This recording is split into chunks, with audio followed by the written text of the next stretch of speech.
Greetings, my internet friends. Welcome to Walking and Talking, the show in which I walk and talk. I will begin to articulate a thought that occurred to me just before I began recording, with the notion that that manner of speaking, that is, of articulating thoughts formulated in the recent past, is representative of the normal way of speaking, and I'll continue forward from that, although as I reflect upon what I have just said, it strikes me as a slightly different than normal way of speaking, as in I stated that I would be articulating a thought that had recently occurred to me, but I have not yet articulated that thought. Instead, I'm continuing to kind of analyze from what could be considered a more meta level, starting to analyze the way that I began speaking about how I planned to begin speaking, which is interesting in that I had a plan to begin speaking in a planned way, and what has resulted, what is occurring right now, feels unplanned. That is, I did not foresee beginning to speak in this way, and it's interesting to note that at this point, the original thought that had occurred to me that I was planning on articulating has receded from my memory, and I don't remember what it is.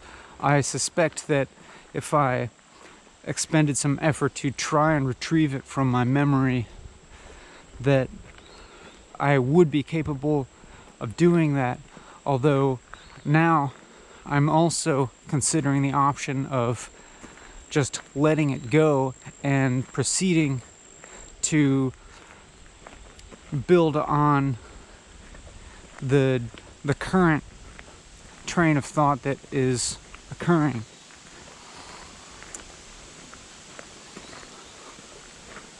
But even when I think about this train of thought, that is, I'm thinking about what to say next, and the first characteristic that I believe I have decided of the next thing that I will say, that is that it would be some form of analysis or reflection or comment on what has been said, or what currently resides in my memory about what has been said thus far, or a comment on whichever structure of whichever amount of thoughts is currently present in my memory from the immediate past. But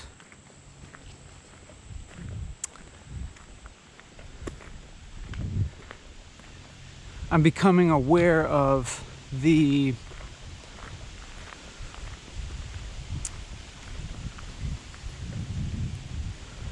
plethora of options as far as which component of my memory to address and how immediate in the past to focus on when moving forward and speaking about something. That is, I'm becoming increasingly aware of a plethora of options for what comes forward into my attention as being as then becoming the relevant object of thought and of speaking. That is it going to be the most recent thing that I can remember speaking, or is it going to reach back several seconds or a few minutes, or will it be some form of summation since I began speaking and recording? And what seems the most relevant now is that plethora of options as for what comes forward as the object of thought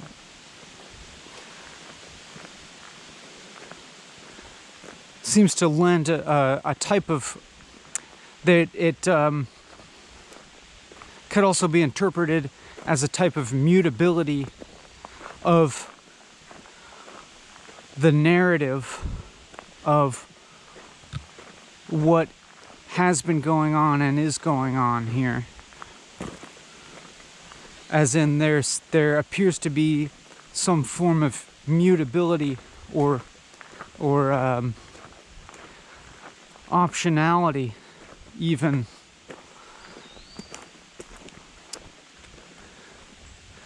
I mean, whether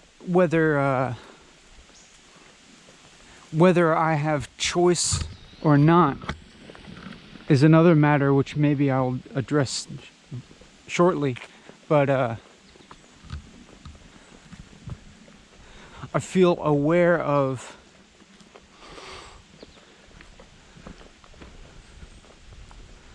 this contingency of what thought comes forward into awareness as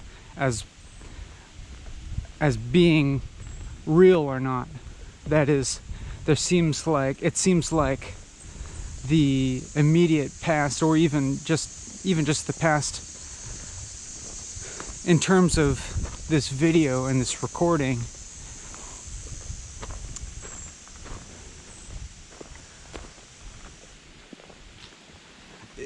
it has a great degree of contingency or what's the word? Potentiality to it, or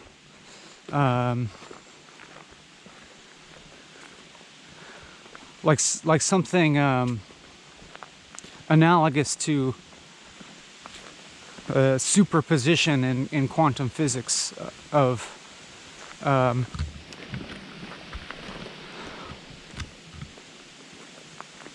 not becoming what we think of as real,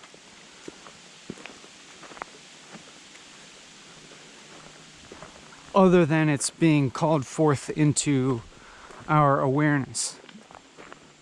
That is the past. Like, for instance, I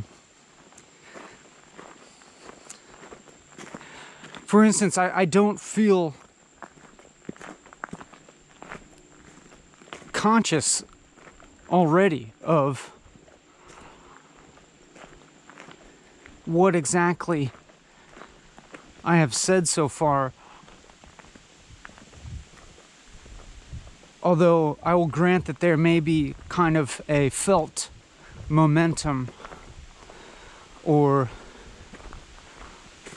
maybe a more subconscious process going on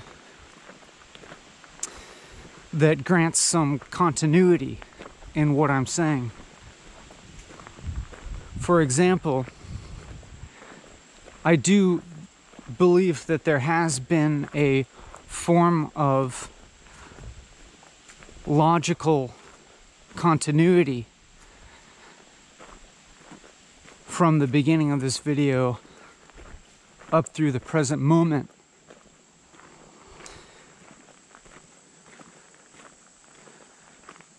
Being that if there were some significant break in logic or break in continuity, then I believe that it would stand out in my memory, but nothing like that stands out in my memory. But in fact, what kind of is coming forth as a salient quality of this experience is a certain kind of sameness, in a way.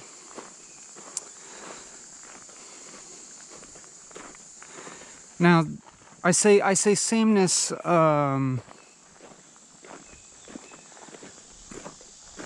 in respect to, say, emotional qualities and valence. Sameness in terms of general tone of speaking and delivery and rate of delivery, and sameness in terms of the a continuing framework that could be described as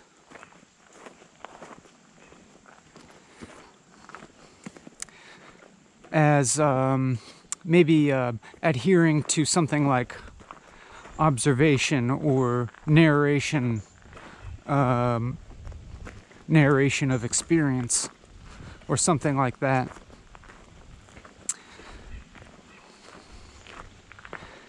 And something also in that sameness, or that quality, through that quality of a felt continuity over time, I would say that something also is occurring, like a mild dissolution of the felt experience of linear time, in that, and this may have to do also with the this continuity of continuing to observe and continuing to narrate experience in a way that is not so like actively calling forth memories or projections into the future. And maybe this is contributed to by that relative quality of sameness that I described earlier.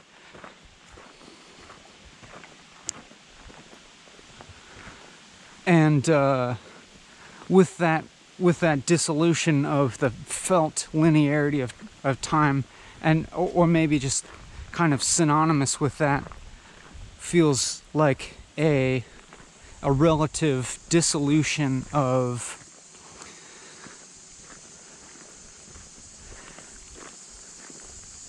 like emotional pushes and pulls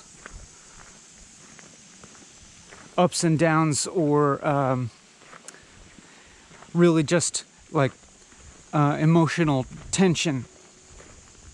And but even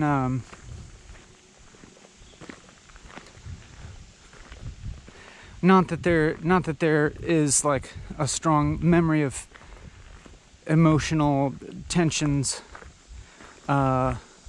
present in my experience now. In fact, but then again, on the same token, I would describe this experience as feeling very normal as well.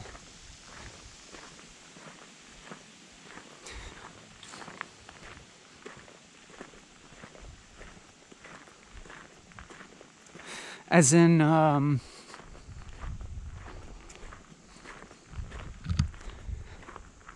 would not say that there feels like there is any sort of outstanding quality of experience or content of experience that is standing out as feeling superimposed over just the base phenomenon of experience. Now, maybe that isn't necessarily saying much from this subjective point of view.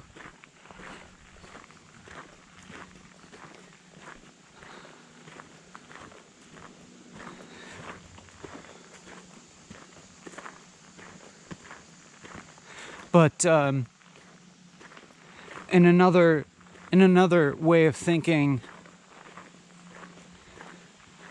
I would almost say that the present experience feels almost aberrantly normal, as in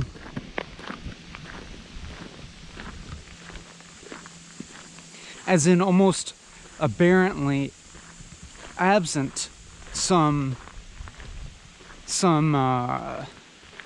emotional push or pull, like not it's like aberrantly absent some kind of immediate goal or something that's like being run away from, at least insofar as I'm aware.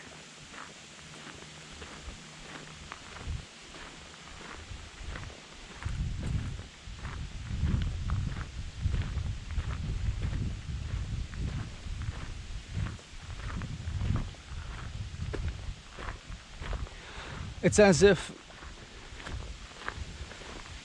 I could describe this as feeling calm, but it's not exactly that. It's like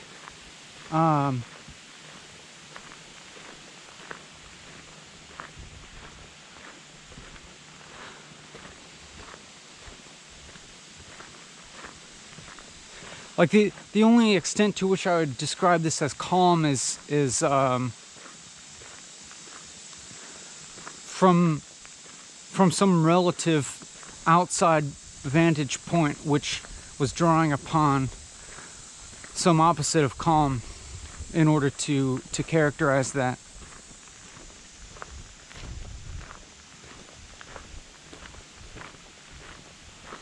But then again, what I just described, maybe we could be interpreting that as calm or a relative contentedness.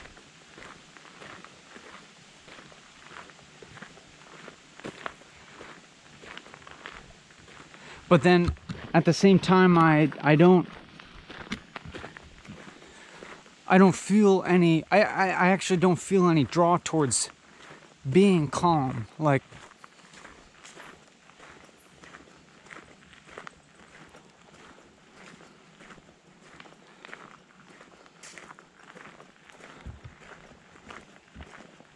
as in at least conceptually or theoretically speaking, from the current vantage point, I think that I would be admissible of emotional tension. But then again, emotional tension is almost by definition undesirable from its own vantage point, because it's like a disequilibrium that has that a disequilibrium is kind of, in a manner of speaking, a function of equilibrium. That is, it's a state that is searching for an equilibrium. But this is all striking me as rather abstract.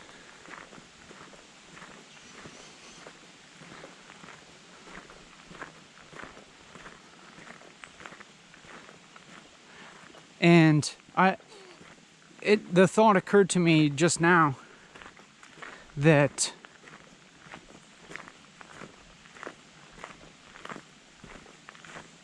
I don't have an inherent emotional desire to continue speaking.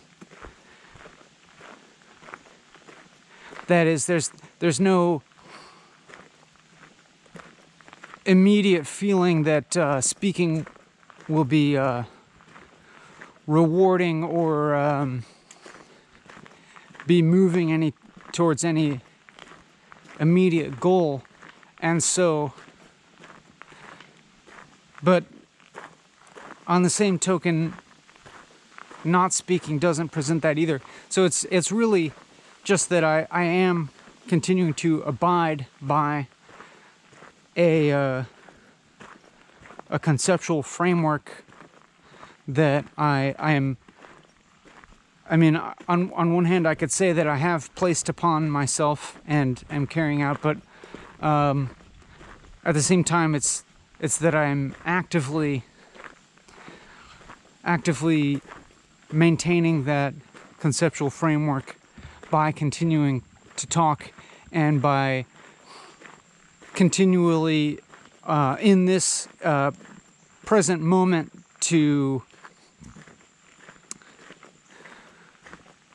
continue to frame my experience that way. That is to frame my experience as having an objective of continuing to speak.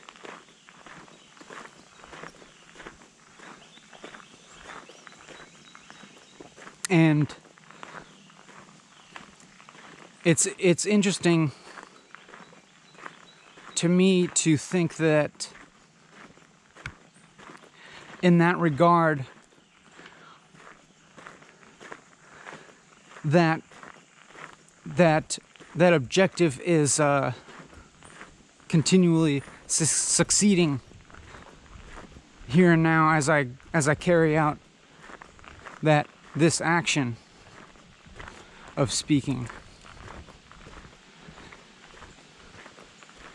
of imposing a directive on myself and fulfilling it for a preconceived notion of time, and it's a preconceived amount of time.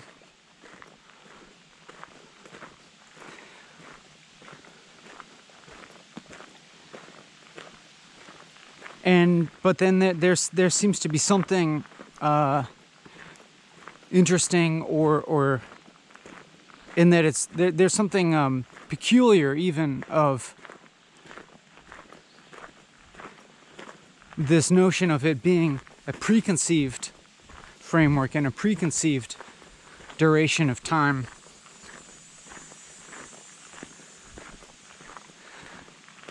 Just because from the present vantage point that whatever event of preconceiving is relatively distant from awareness, and it's like it feels like I feel aware of continually bringing that framework up, and it being and like actively incorporating it into experience as I speak, and I hear myself speak, and I see myself think, and naturally questioning is inherently part of that process, a questioning of what to say, and that framework always being a component of that decision making process, and it constituting like a set of parameters that delimit a certain range of activity, but that within that delimited range also entail a vast amount of choice making that is within these parameters of just continuing to talk.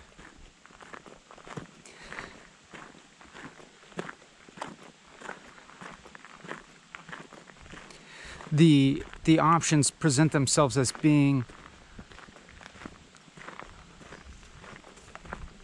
pretty unlimited, and they're being and to just keep experiencing the action of choice.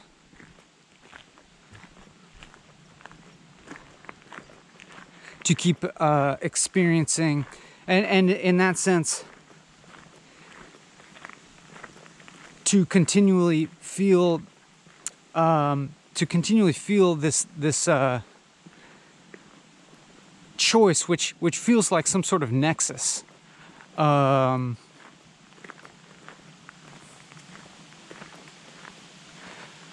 somehow seems to be at the center of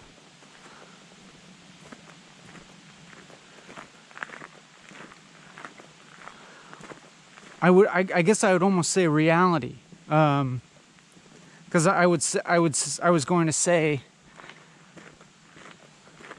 this continual experience of choice, that is having to continually make choices about what to say next.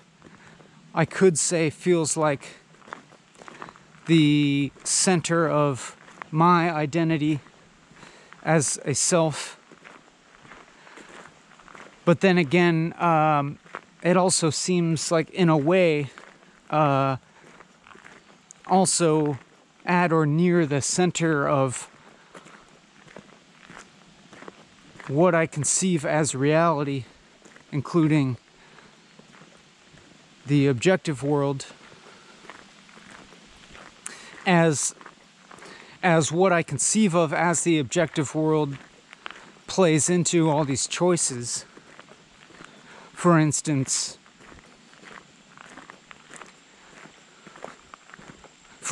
my social awareness of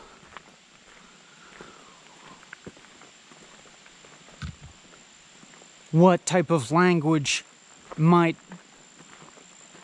be comprehensible, what type of words might be comprehensible, my awareness of how this video exists in the world and is perceptible by you who I'm not sure if I'm imagining you. I'm not,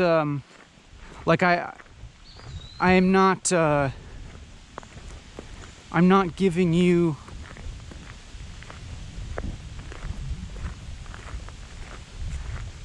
much of a definite shape or form or appearance.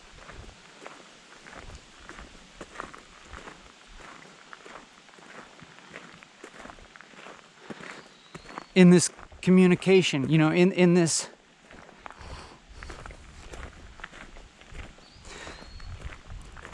I'll go into that more, but continuing to experience this choice, because I would be lying if I said that it felt like a deterministic process happening. I would be lying if I didn't say that subjectivity was not involved in some way. Even though there's both an aspect of witnessing this happen and an aspect of witnessing what's being said and what's being thought. It is not totally differentiated from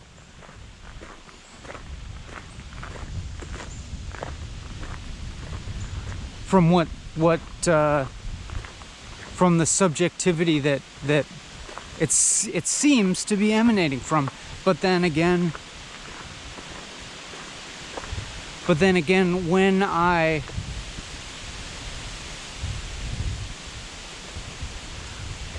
sense into, when I try to sense into the core of that subjectivity that would apparently be the author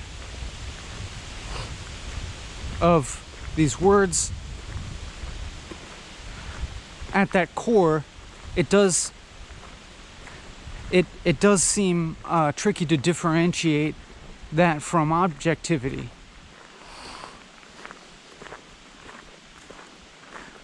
Like just what's happening. It seems tricky to differentiate and from the subjective and the objective at the core of either, it seems.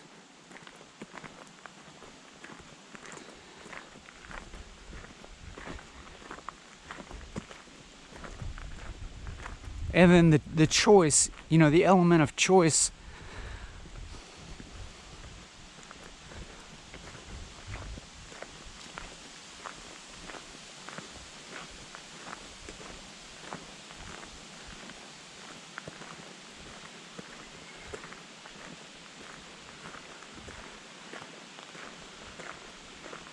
I feel confusion around what it is, because I seem to be attempting to discern whether it has objective or subjective characteristics or both, and it seems like both. But then it seems like those distinctions are not so meaningful. In fact, those distinctions feel like a somewhat optional dichotomy.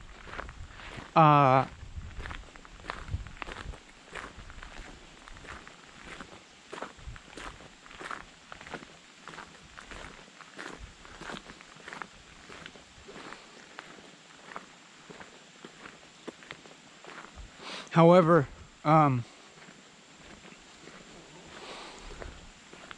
to introduce a line of skepticism, is that only a feature of this particular activity, which is somewhat aberrant? Is it only a feature that emerges in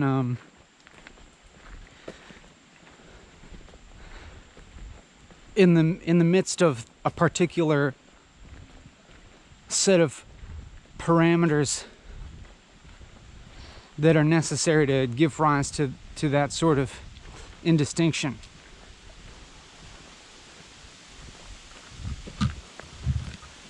kind of seems like it is.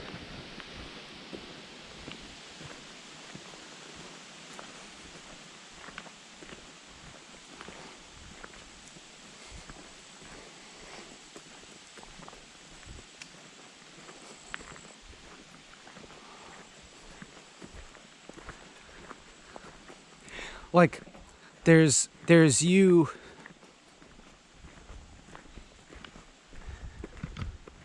as, in a way, the most salient object of this experience. And yet,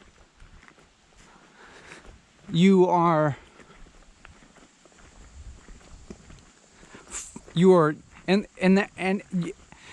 and yet you are formless, in terms of this experience.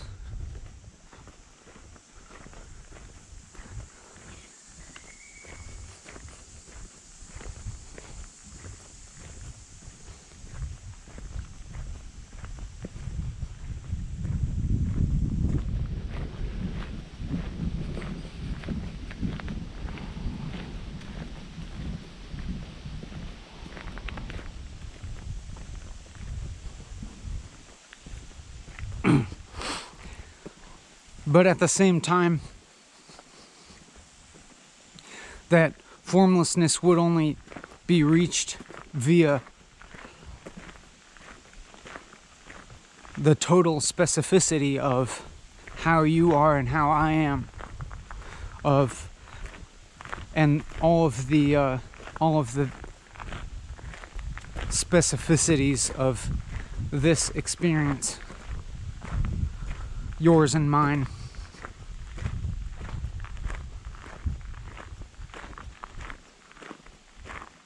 At least right now.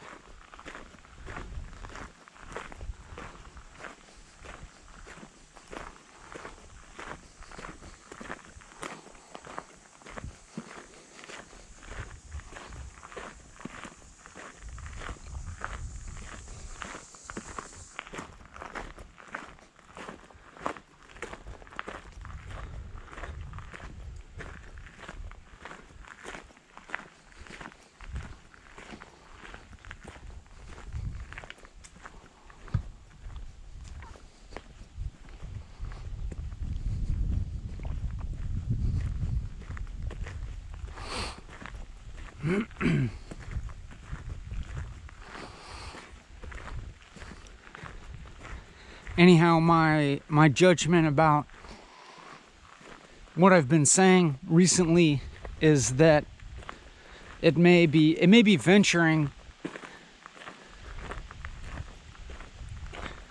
into some disputable or questionable terrain, as in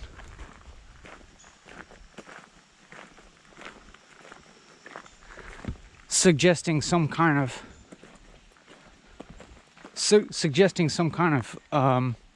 reality that may not be given.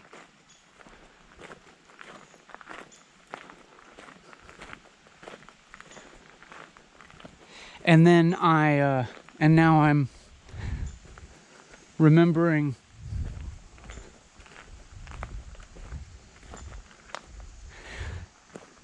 in a way, I'm remembering a past of this video that seemed,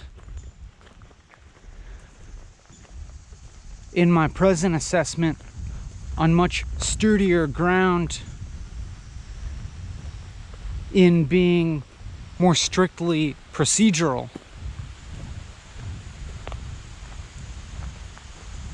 That is, not seeming to make any claims beyond what was kind of immediately given,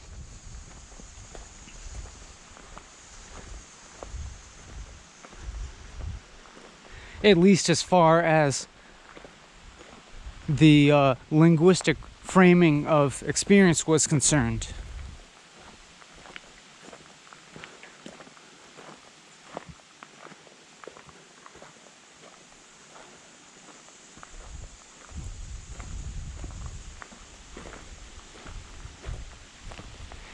And then as in being very on the ground, so to speak, and then I have being so on the ground and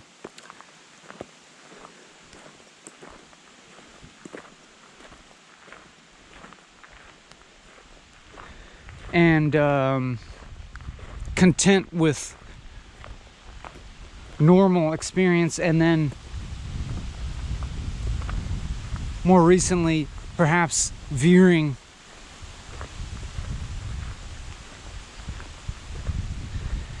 into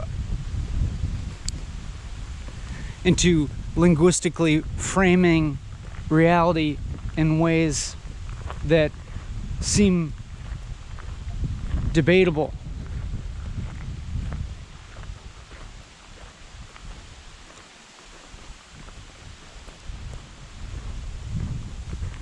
But there may be another quality to the way that I'm speaking, there may be another requirement, or at least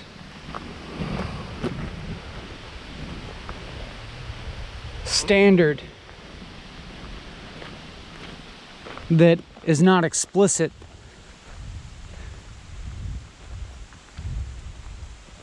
being that I want to say things that are not totally irrelevant to your experience,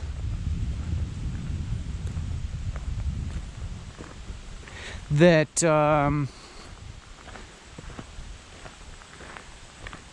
don't so much have the effect of detailing to you the specificities of my end of this experience that are not present there on your end, but to speak to the aspects of this experience that I believe are more mutually accessible. That is, in a way, I mean, not that, not to say something like, oh, I'm going to break my own rule because there's a nice big black rat snake here, in a bush, on a blueberry bush, really beautiful.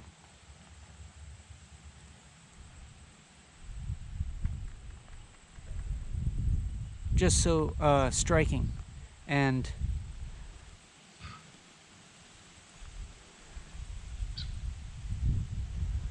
as I project my own form of human experience and try to stretch it into my interpretation of the snake's experience,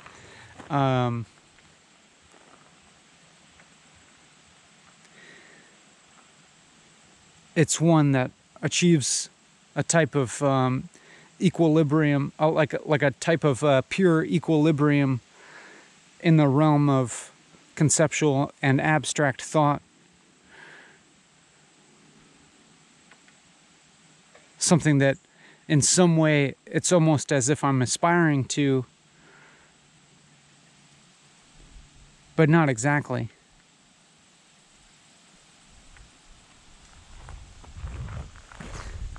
Anyhow, having just completely reversed on what I said I wanted to do,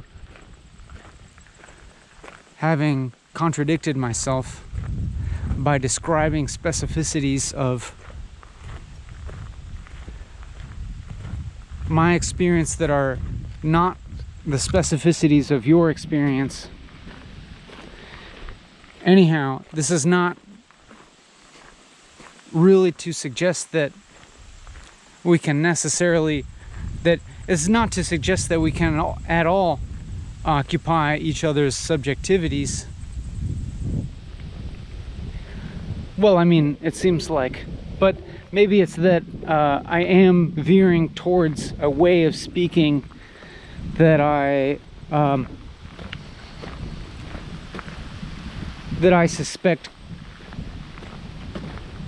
can at least be a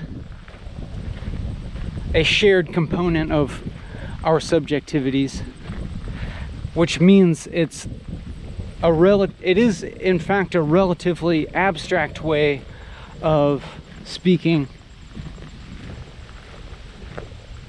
and that it seems to be kind of continuing in this in a domain of continually, like, linguistically framing experience. I mean, I don't know if that's a meaningless thing to say.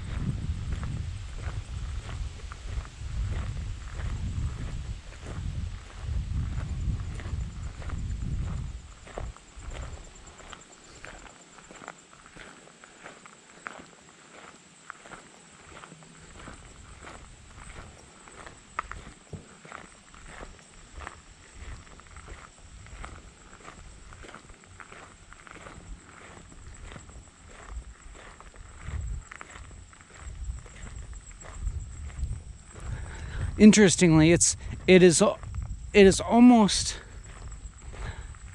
as if I am, in a mild way, pining for a quality of experience that I can remember from the beginning of this video, in which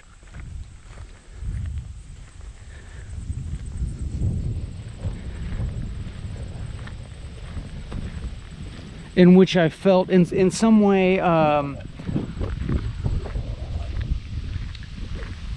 less subjectively involved. That is, I felt as if I could simply choose to continue in the procedure without something like myself as a person being very involved, and then having gotten farther into it, getting into realms where I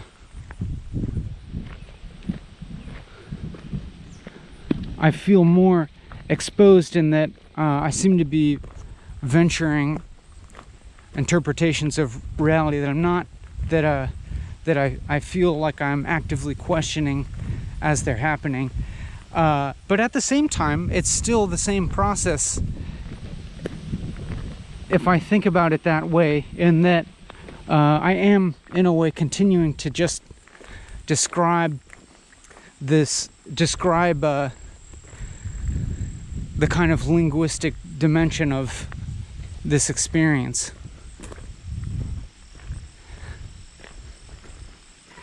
While remaining aware that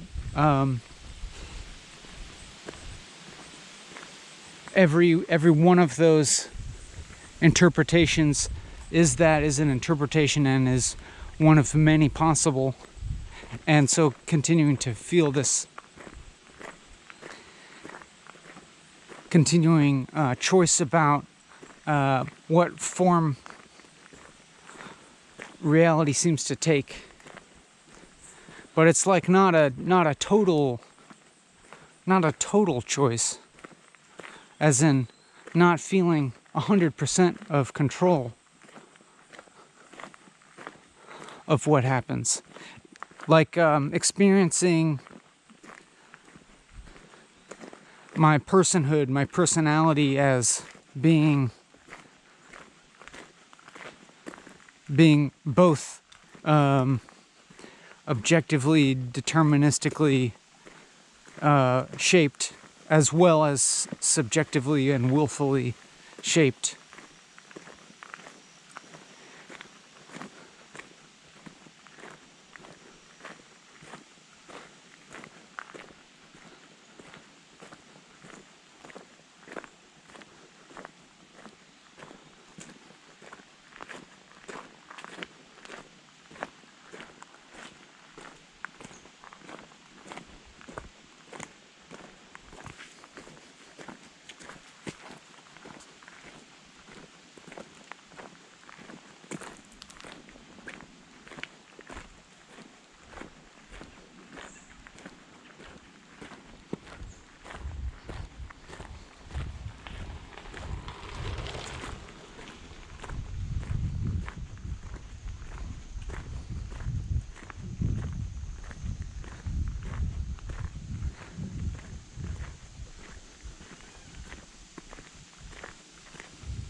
So I'm beginning again to speak, and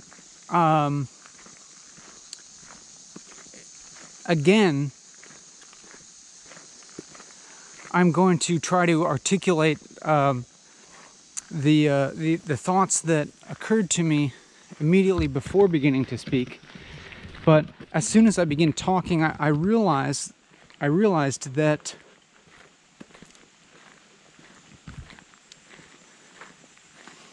I'm not so sure if the thoughts that occurred to me were, before I began to speak, were as fully formed language as I might have been thinking. But and because of that, I believe that the description that follows will once again be, in some ways, a present interpretation of what I am interpreting to have happened in the immediate past, rather than say a thought that perfectly represents what happened in the past. It's not a thought that was formed in the past. In fact, I'm even beginning to question the reality of the thought having formed in the past. In fact, I feel as if I am, as I go on, I'm experiencing what seems more true is that what I am describing in the present is in a sense creating the past, creating a story of the past. And so I'm going, and that having said, I'll go ahead and go forth and attempt to do that, which is there was a silence, and I think that I was examining my thinking, examining the thoughts popping into my awareness, and looking for the types of thoughts that seemed the most basically true. That is, the thoughts that were least interpretive, least subjective, and just the most basically true about the experience. That is, to try and say something that, and I guess what I'm kind of describing in a roundabout way is objectivity. So looking for a thought that struck me as being the most objective thing that I could say about the present experience. And then kind of beginning to notice that the more I looked, the less objective any thought seemed. The more I looked, the less objectively reflective of reality anything seemed. And so the editing process kept on going, rejecting no, that's not it. No, that's not it. The next thing and the next thing. And at some point finally accepting that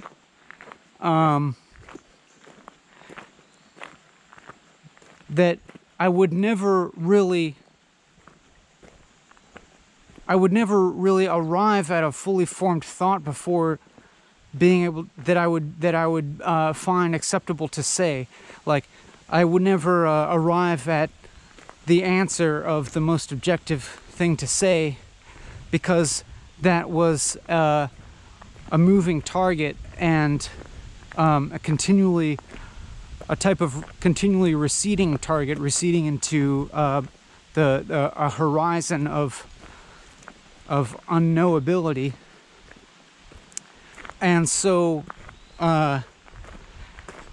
then exercising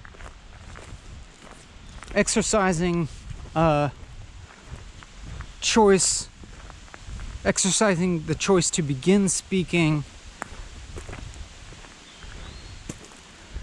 without a fully formed thought, without any feeling of certainty, to just begin speaking. And then again I experienced the speaking continuing forward in a way that I felt and continue to feel in this moment surprising in their absence of pre-certainty, and surprising in their absence of carrying this feeling of knowing. And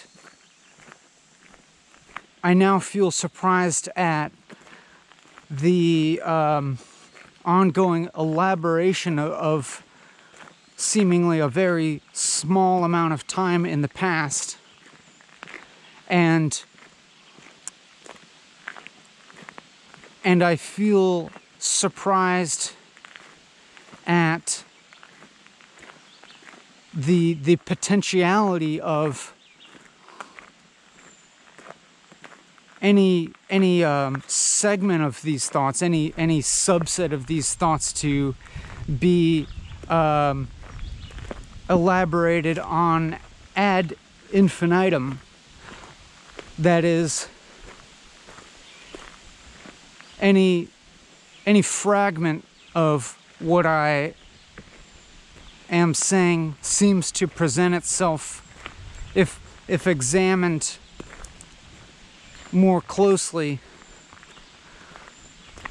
could kind of be expounded upon it and expanded indefinitely with that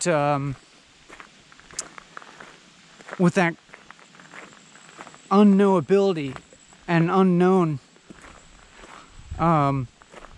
ever receding horizon at the center of them. And in that sense, having no center, having, essentially emptiness at the center.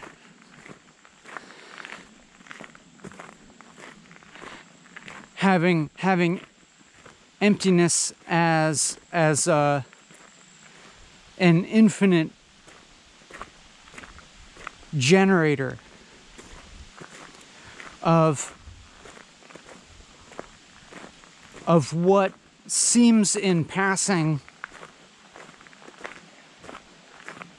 like knowing, like certainty, like form, like the stuff that reality is made of.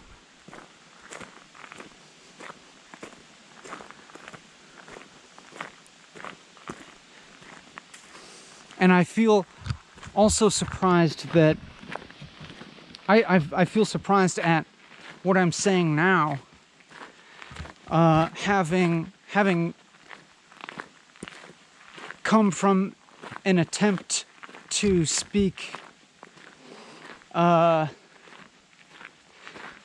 a dispassionate, objective way, and to be non-interpretive and no more abstract than what would kind of be logically called for. Yet at the same time, if thinking about what I've just said, it seems intractably abstract and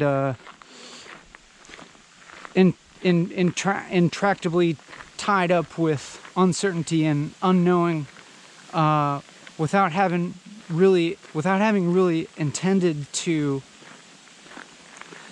do that.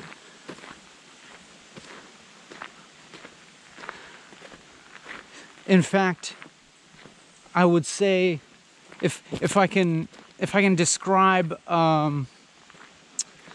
what kind of unexpressed or perhaps not totally conscious motivations were attached to beginning to speak, which I feel as if I am recognizing that any action taking place, to the extent it can even be considered action, does involve some form of motivation. I do think that can be described. That aside, I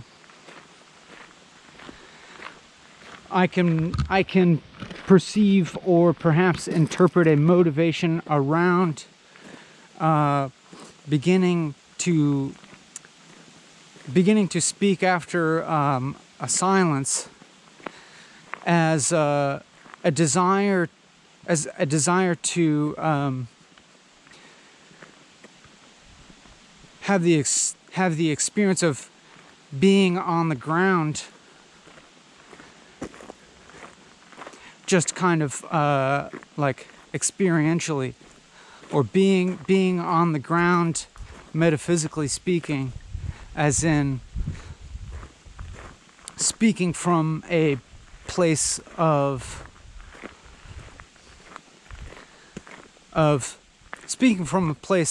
a relative, of having a ground from which I'm speaking.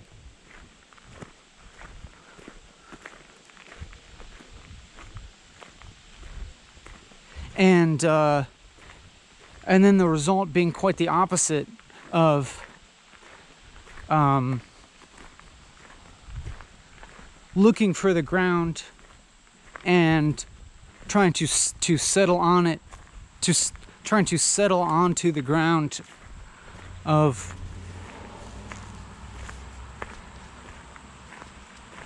my experience, by kind of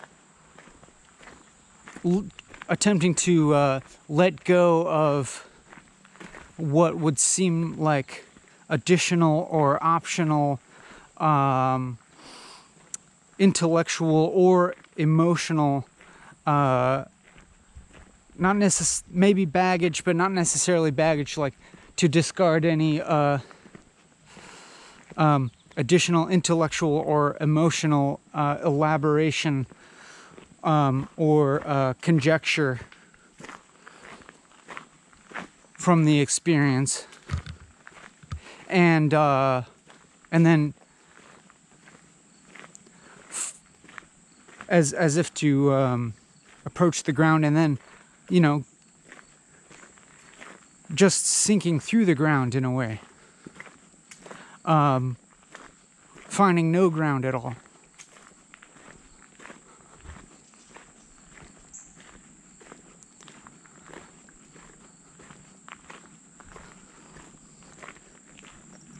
And that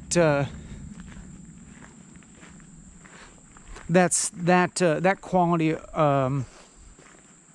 really seeming to infiltrate everything, seeming to kind of degrade any notion of past or future, of any ground having existed in the past or going to exist in the future, and both of those ideas also feeling emptied out.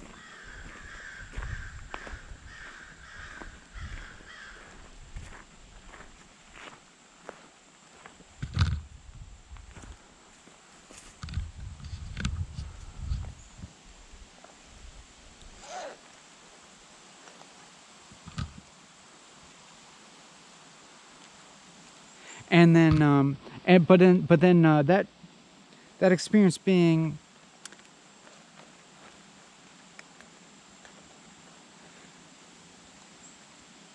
in a way so continual. Hi.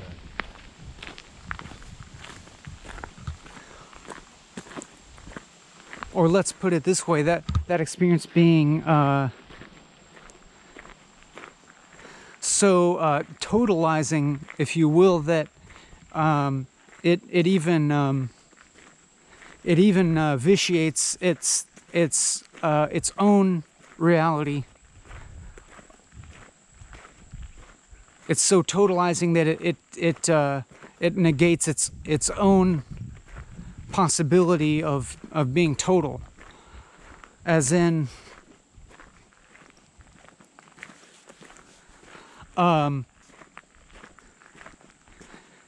it's not that there's not even a groundlessness that can be arrived at,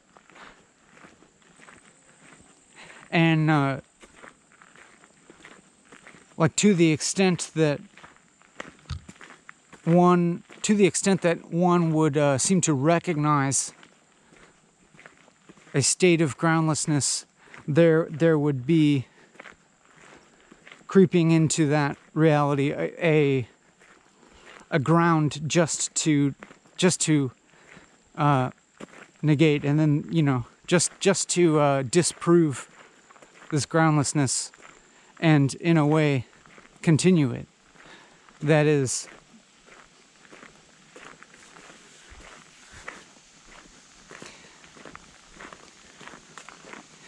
there isn't even a experience that I have arrived at. Like, there's no groundlessness that has been arrived at. Or there continues to be no reality apprehended or comprehended. Even saying things like it's an acute incomprehension is not it, because there is no it.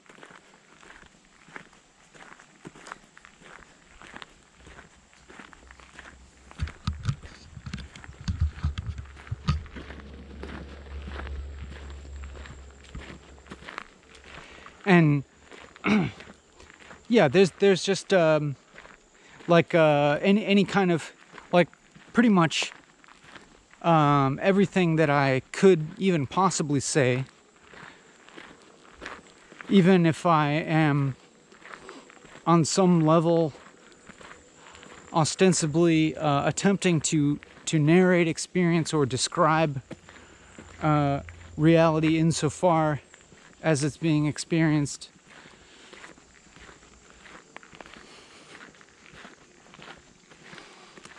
Everything being said or communicated is a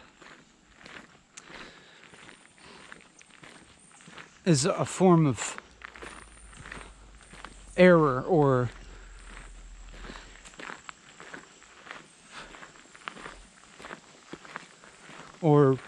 moving away from truth, or taking away from truth.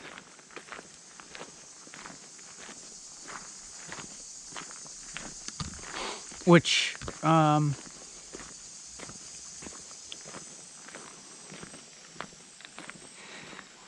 in some way, like, I could describe this experience as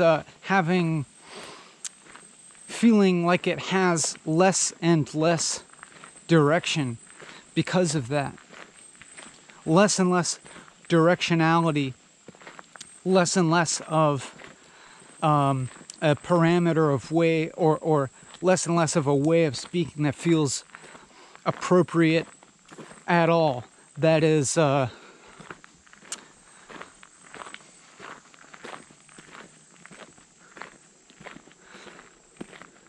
in some way like less and less confidence, but then then at the same time,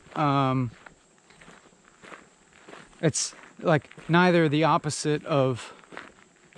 It's not exactly an emotional. There's not exactly like an emotionally valenced embarrassment or mortification that I feel occurring here. Which for once might be a change, for once. But there is.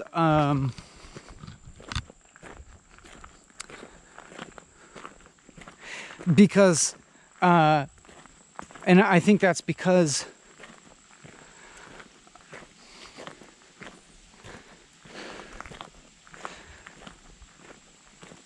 I don't feel like it would feel incorrect to posit a self or an individual as being responsible for this error, if what I'm describing as error is all that's really possible. That's all that kind of could be in terms of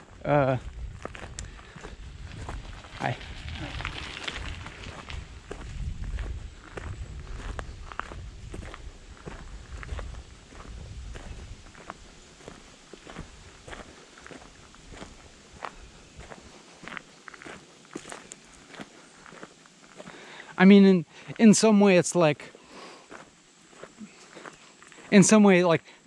to the extent that I feel aware of a self going on, then it is constituted of embarrassment. That is like the embarrassment being a type of disequilibrious movement towards what maybe I would describe as the relative equilibrium of non-selfing. But as I say that, it's like all of that is also incorrect. It's also very much untrue.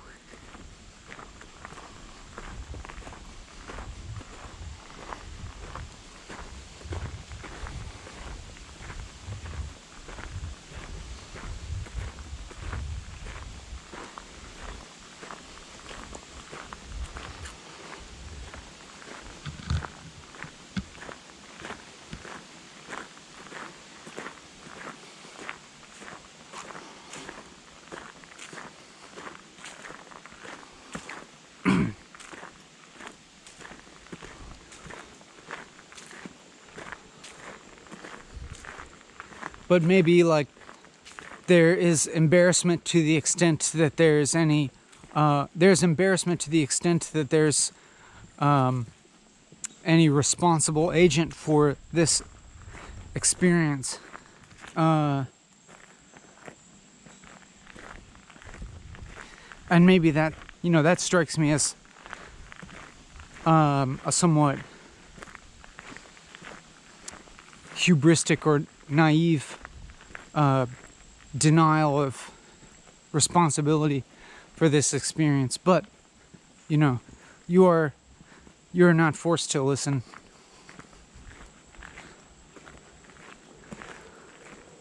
You're responsible for this also.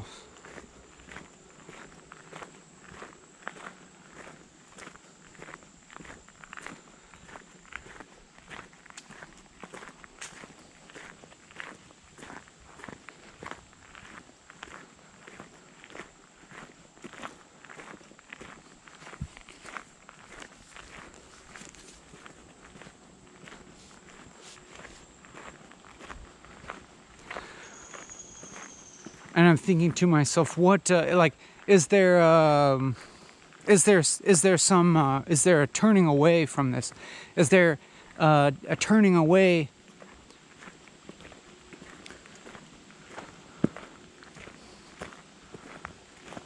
from this void even possible? Like, for instance, to even just kind of turn to the particular, turn to the sensual or something. Like, for instance, I have to pee,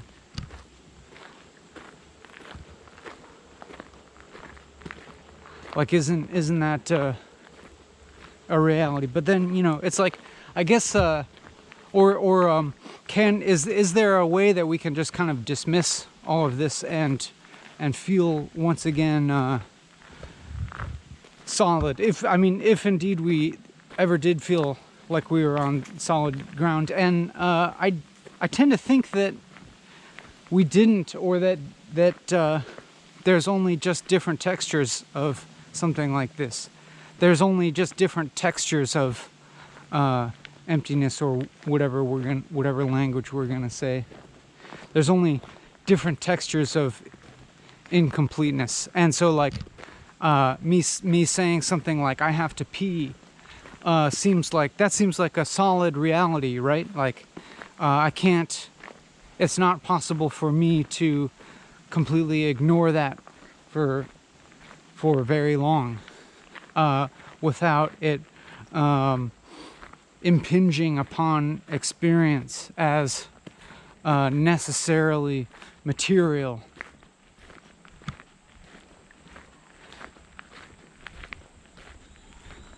And you know, that seems like a pretty true thing to say. And yet, that is also still, in some way, an optional linguistic framing of things. That it still involves this like physiological modeling of self, this physiological type of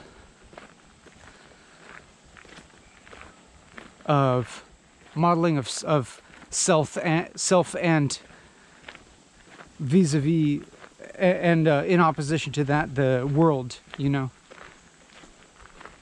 like the body as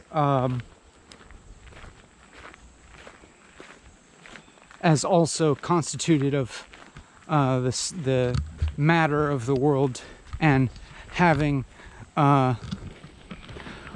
real material consequences upon subjective experience. But then again, it's like you can delve into that model and really investigate all the components of that.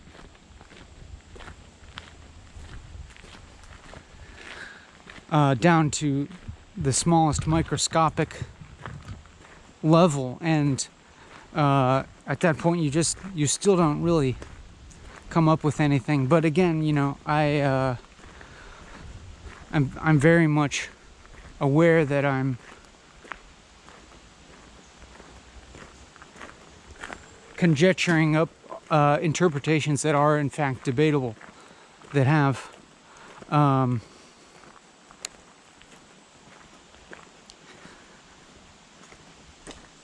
what you could call counterfactual claims, which that itself, I could also that quality of that quality of reality as continuing to be debatable, I think, is also another shape of what I seem to be describing at length.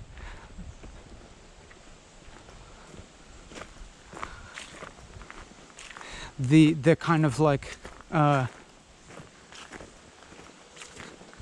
continual unfinished nature of things wherever you look for it, wherever you look for the end of reality, you find a continuing horizon that's not the end.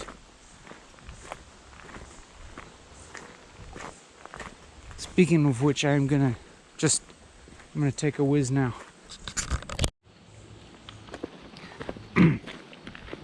And maybe I'll attempt to anticipate some potential objections to what's going on here, or what's being said, or the general approach, or general worldview being expressed. And one objection I can envision is that this is obviously a very extended monologue, and in that sense is totally unchallenged by other perspectives and other viewpoints, and doesn't allow for that type of disagreement. And I think that what I would say also is that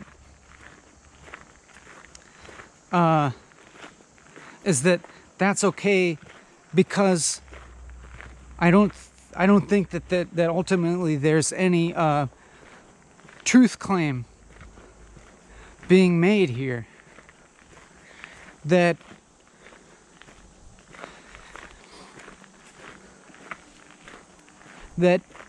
if I look at anything that's being said here,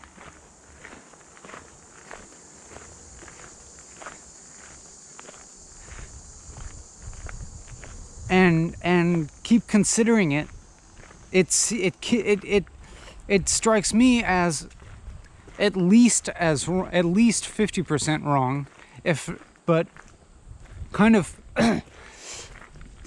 in a sense more accurate to say it's 100% wrong, or as wrong as anything could be.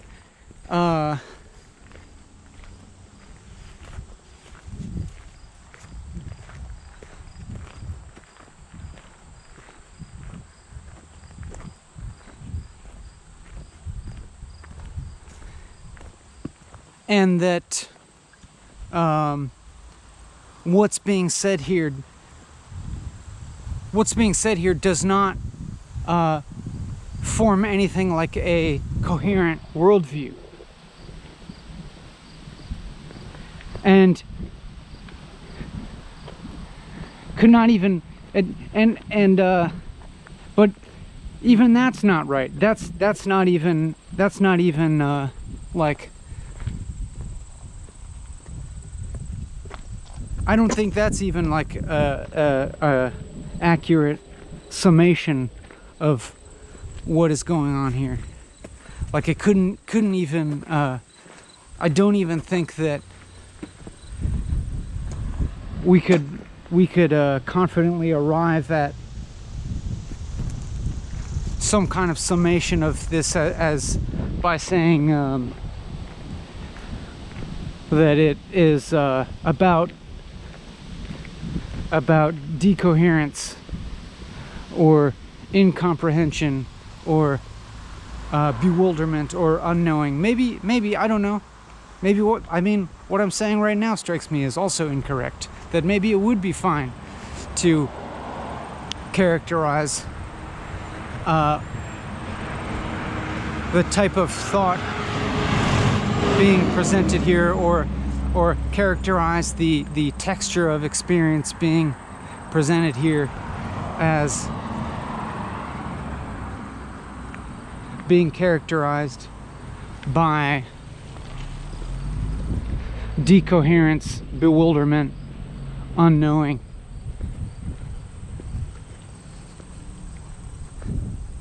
Irreality, etc.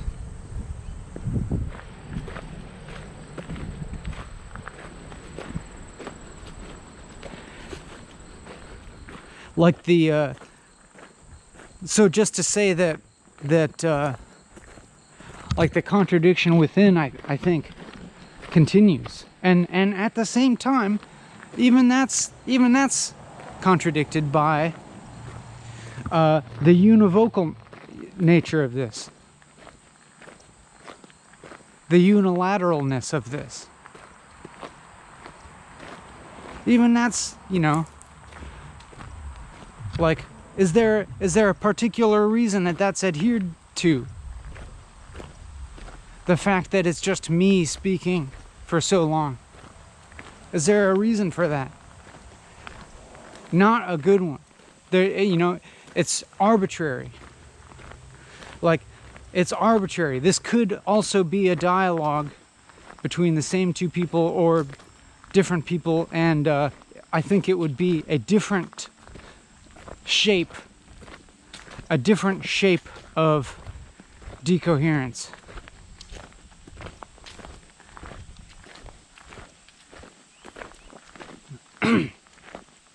That sure I could allow more voices in for more disagreement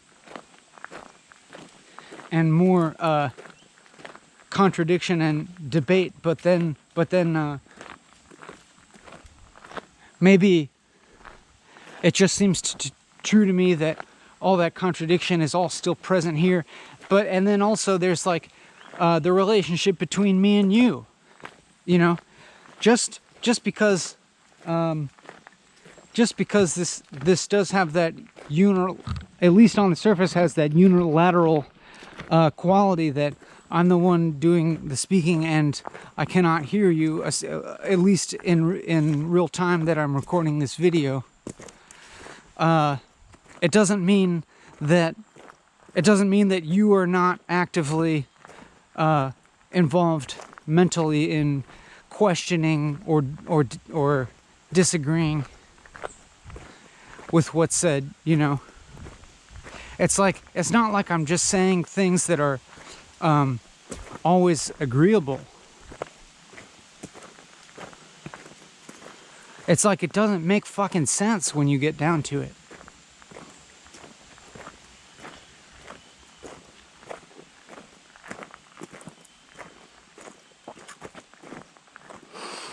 But then you have to be questioning, like, why are you listening to this? And I would have to suspect that question, like, I have to suspect that you can't come up with a meaningful answer to the question of why are you listening to this, but we can pose it just for fun or something anyways.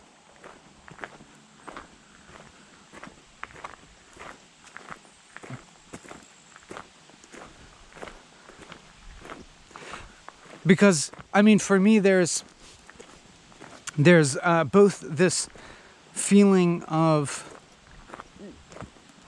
moving, of motion, with regards to this experience, with the regards to just the quality of thought. It feels like it's moving in a way that's actually kind of, I don't know. I was almost going to say satisfying, but then it's also equally unsatisfying. It's just that it's moving. That it's not really still, and yet at the same time, it's not. I wouldn't call it progression or progress. It's not really progress because it's not getting anywhere, but it is moving.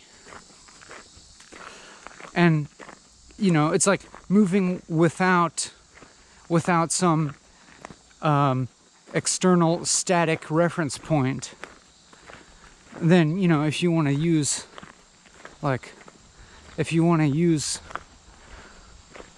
spatial relativity as if you want to use relativity as like an analog to this, it's like, is it really moving at all if there's no external reference point? But maybe to the extent that we have external reference points, then we can describe it as moving. That is, like, I can think about life outside of walking and talking and what that's like, and that's what makes me say that this feels like it's moving mentally.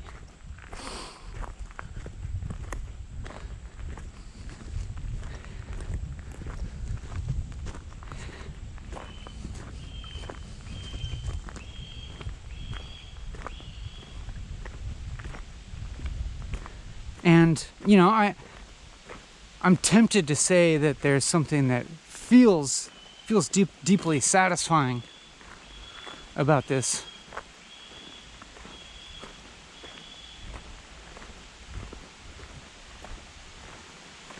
Just, you know, deeply satisfying and also deeply dissatisfying at the same time. And I just want to say that's fine. And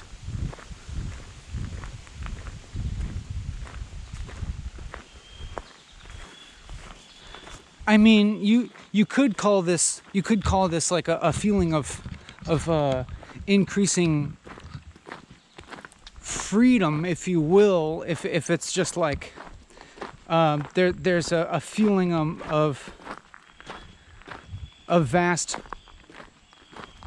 possibility, kind of just for the reason that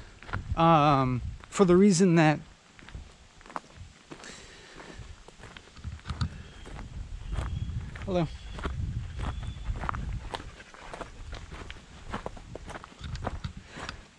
For the reasons that like what like would be appropriate structures of thinking, would be appropriate mechanisms at moving towards truth, or would be approaches towards truth have kind of been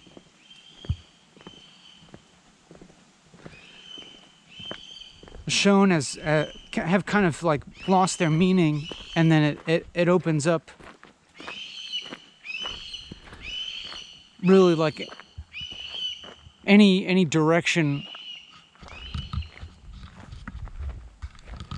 possible, but then continuing to stay within the continuing to stay within these parameters. It's very strange. I mean, just the parameters of continuing to talk for this period and recording it and making it available to you and communicating it to you.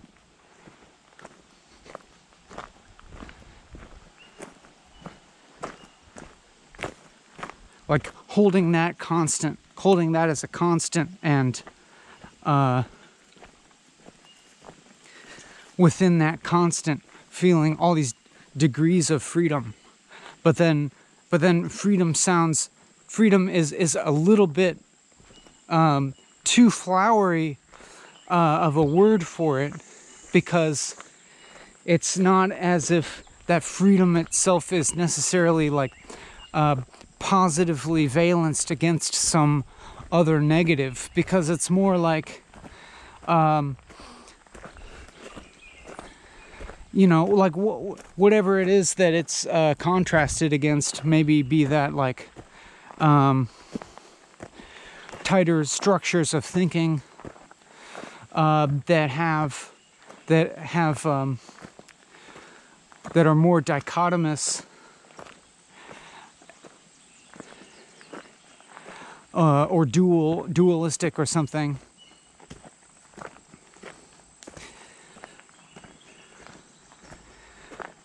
Like that's all that feels included as acceptable. I mean, as in like no better or worse than any other way of thinking.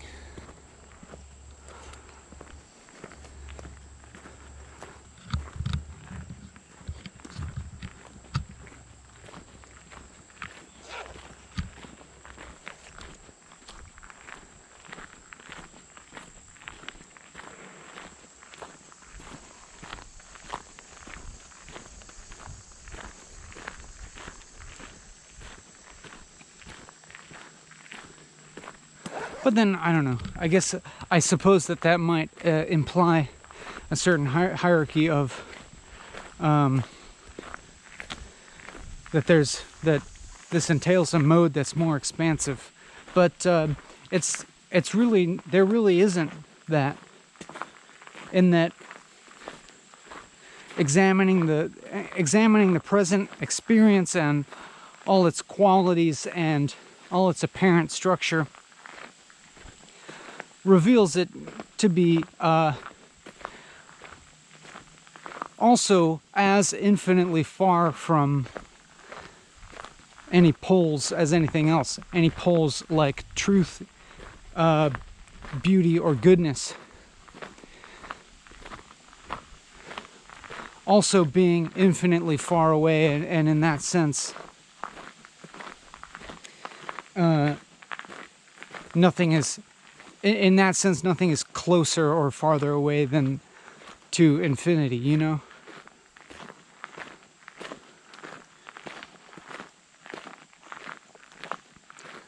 And sometimes I think that that's a useful metaphor for people. Like if you are the type of person who conceives of yourself or other people as on a path, in any kind of ultimate sense, like if the path is endless, which, you know, let's be honest here,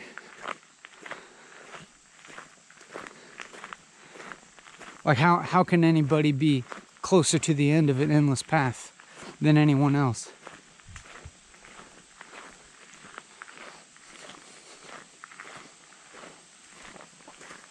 And sure, if you want to speak in relative terms, like if the end is like being a black belt in karate or something, then in relative terms you can say somebody is closer to that than someone else.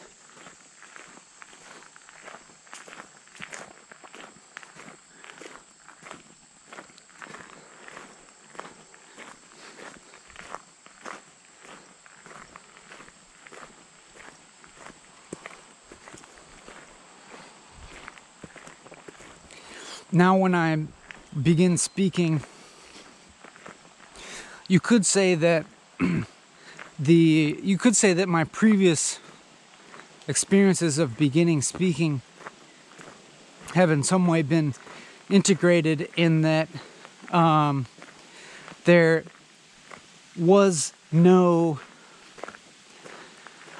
even if there was a brief pause in speaking, like a brief silence, there was not the same, there's not the same tone to the striving and the looking for the next thing to say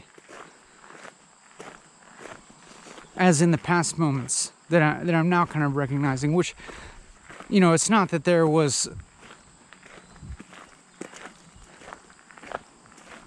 any really outstanding emotion to that quality of trying to find the next thing to say in these past ones, but if there was, now it's even less, in that I feel no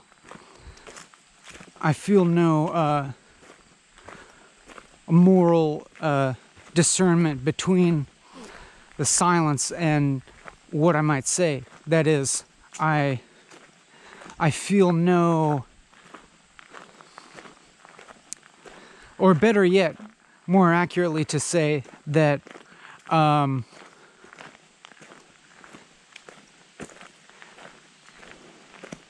am not under the illusion that one thing that I might say is more accurate or prescient than the next thing that I might say, than the other thing that I might say, than the other alternative or something. But, you know, as I say that, that's not true. Actually, I'm making choices, you could say, based on a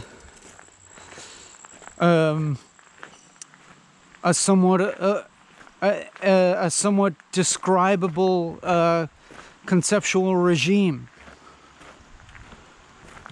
You could definitely say that I'm not talking about the environment around me in any concrete terms, that I am not breaking into any purely aestheticized way of speaking, such as poetry per se, that you could say that I, easier to describe in the negative than in the positive, for me at least. Maybe you could describe what I'm doing a little better if trying to trying to sum it up in a way. But just describing the process, this as something like a process piece, if you would dare to call it a piece, if I would have the temerity to call this a piece.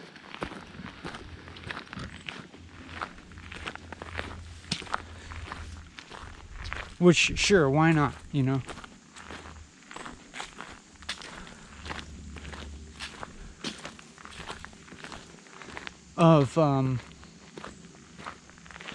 I don't know, because I also feel like I'm not even in the position to say what I am doing.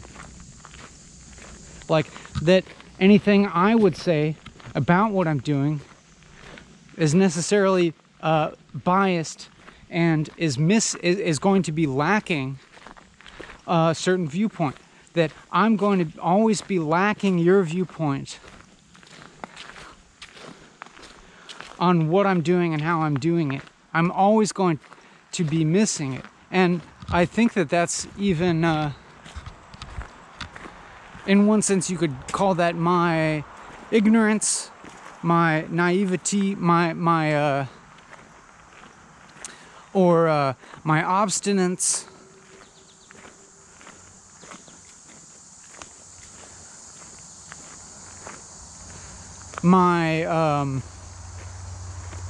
My vanity, my pretension. But then I also think that is inherently an aspect of being an individual at all. That being an individual entails having a viewpoint, and that entails something like lacking the complement to that viewpoint. Like, if I am oriented in sensing the world, then I'm oriented in a direction and I cannot see behind me. If I am oriented in forming a worldview, I'm always necessarily, like, in having or in occupying or in manifesting a worldview at all, I am necessarily turned in a direction, which means turned away from something. If I'm perceiving at all, then I'm non-perceiving something else. I'm missing something else. Perceiving at all entails fragmentation.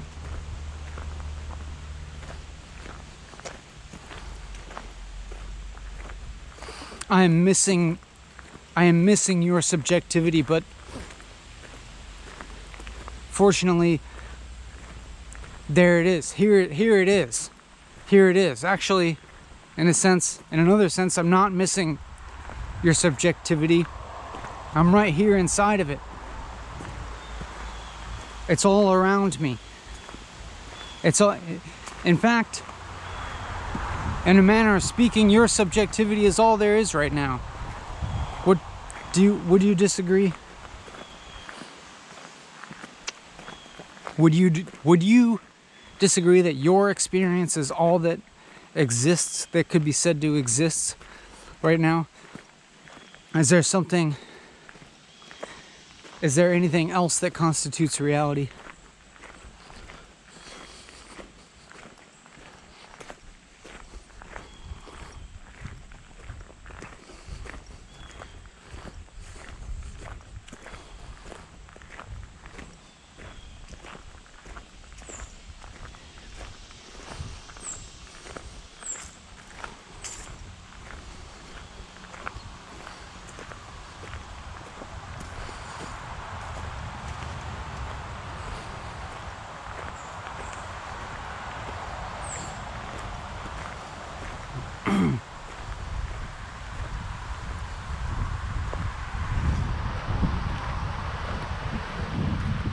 Like the dumbest thing that I could possibly say is kind of on equal ground in a sense. I don't know. I mean,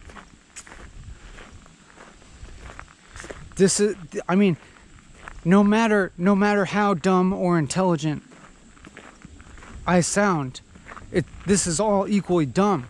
This whole thing.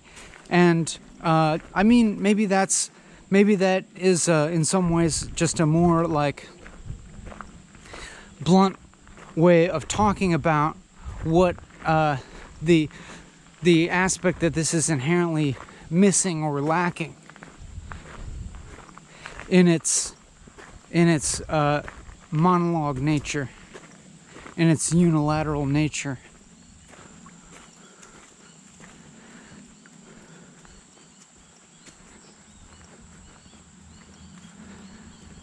But then in some way, like,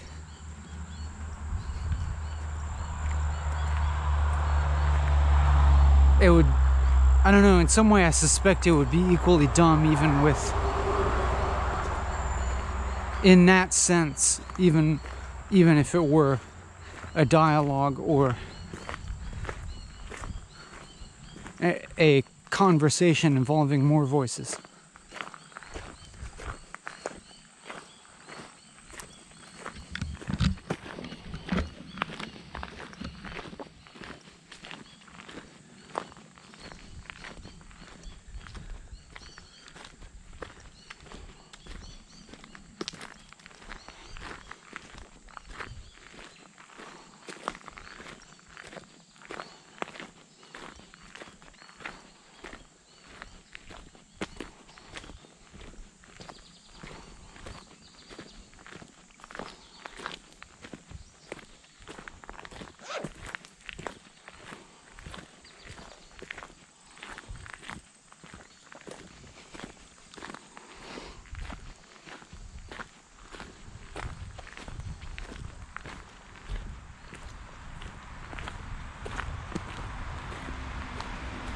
But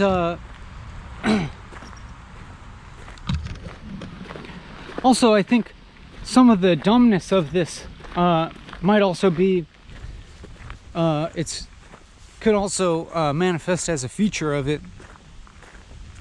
That is, like, just the fact that this is so long a continuous monologue, that, and so in one sense, you know, there is a particular set of conditions that is me walking and talking alone for 4 hours that in some senses is allowing for I don't know, what we can kind of coarsely describe as a flow state, or dissolution of boundaries, or dissolution of temporality, etc., and breaking down of structures, whatever it is we want to coarsely describe this as. Those particular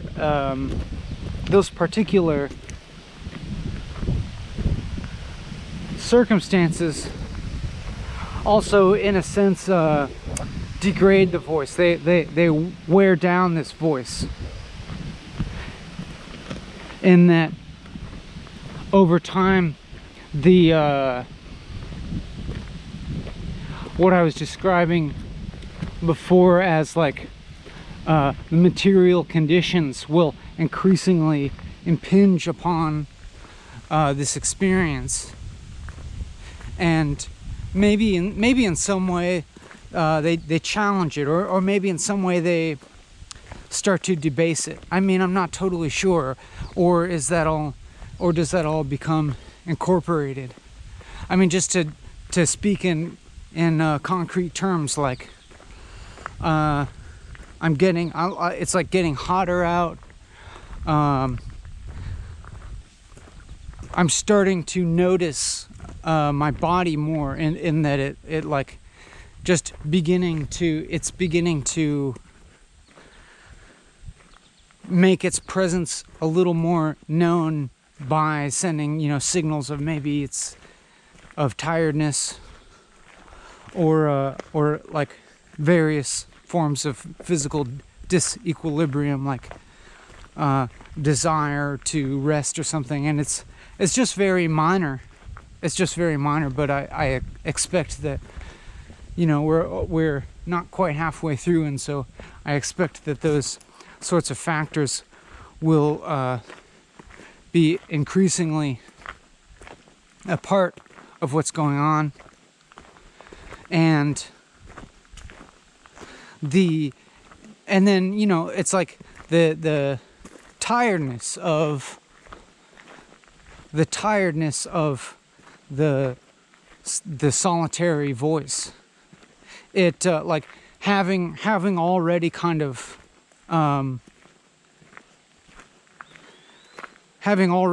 like vitiated any kind of certainty or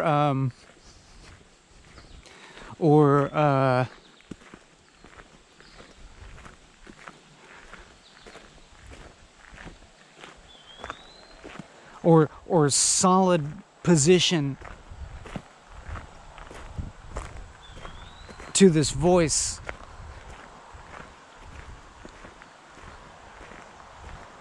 It's like the other voices will I think start to just emotionally become very welcome. Start to become welcome. I don't know, but then again,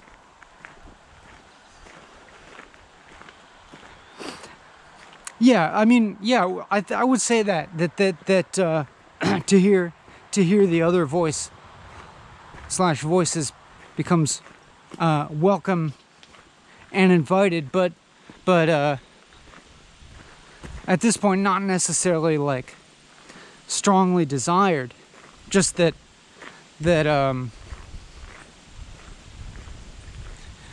of course it's like placing oneself in these parameters of speaking alone for such a long period, and with so lacking the quality of discourse from which positions of selfhood are formed, in opposition to an other, then like speaking into this void for long enough, and that quality of a solid selfhood kind of degrades, or something, or it seems like it.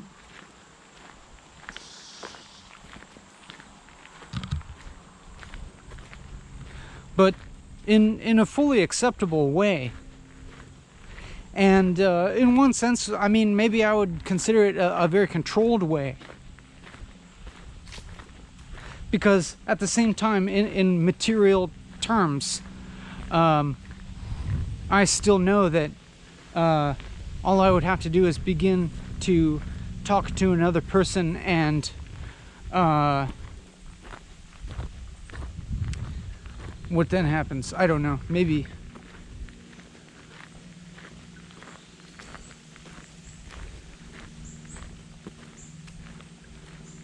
I'm not so sure about that. It's like it's not the same thing as like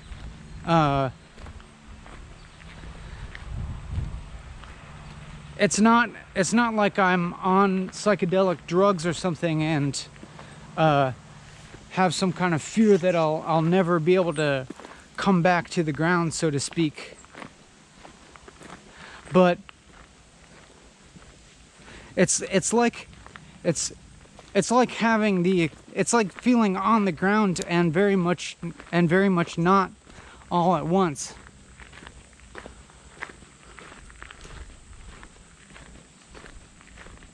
That and kind of like, I don't know, like paradoxical and not at the same time.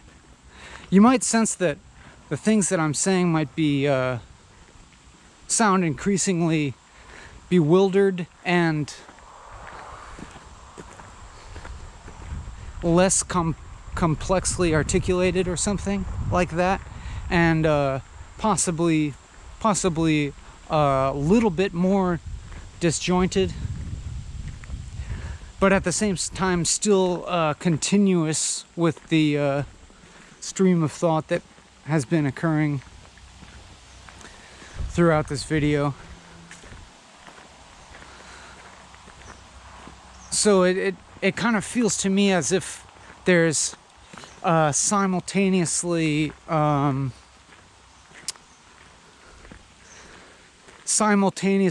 some like voice of sanity or something, or like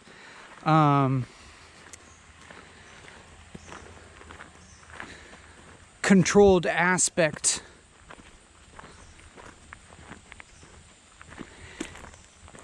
and at the same time just total insanity.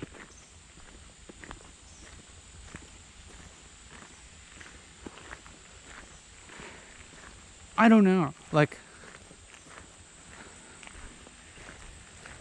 and also the distinction seems meaningless, just like all the other distinctions.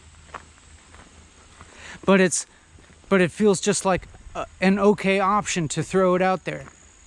It feels almost as if everything that I'm saying feels like an okay option to say, but not that there's like any force of conviction of truth behind any of it.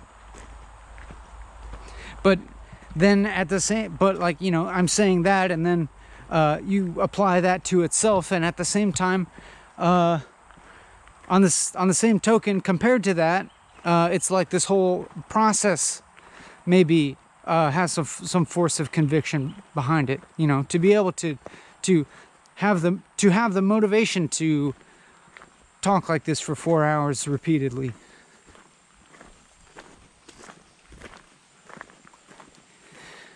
And then as soon as I say something like that, then also at the same time not. You know what I mean? Like at the same time I don't have the conviction behind this. It's like,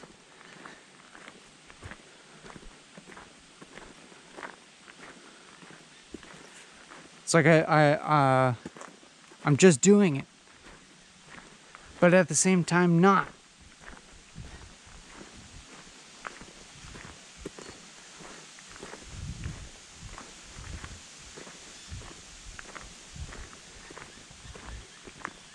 And then I'm just going on and kind of illustrating the this constant contrarianism or contradictoriness to each thing that I say, and continually like just mentally negating each thing, and then observing that to become a discrete quality of the experience, and then immediately moving to negate that. But then in that sense but then, you know, the negation negates itself, and instability becomes what's stable. Instability, to the extent there's any, however strong the instability is, it's also a stable condition, it seems. But then, insofar as it's stable, it's not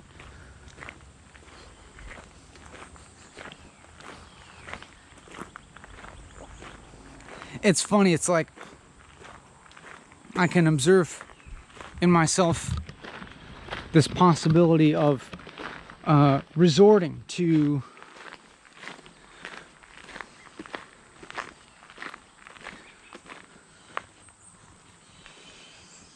shorter things,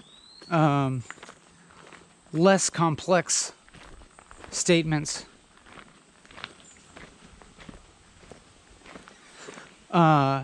I could almost describe it as like explaining things less, like doing less and less of what feels like explaining, but there being no inherent difference in what is or isn't communicated. As in, the most intelligent sounding thing that I could say could also be communicated by the dumbest sounding thing that I could say. Like even saying something that's like obviously false or stupid or immoral or completely hubristic, that the dumbest, even like most offensive thing that I could say,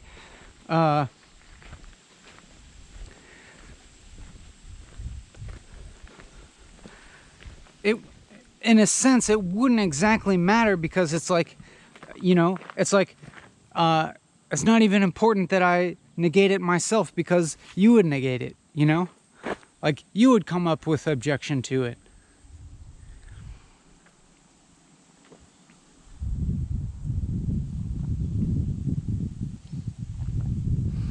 Like whether or not you and I agree or disagree is there's the same essential, the same kind of fundamental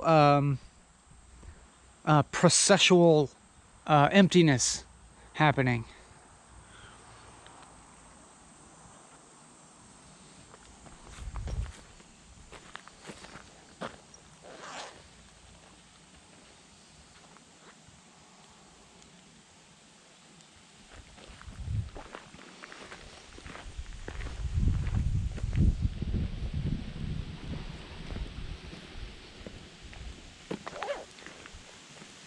I've just surpassed the halfway point.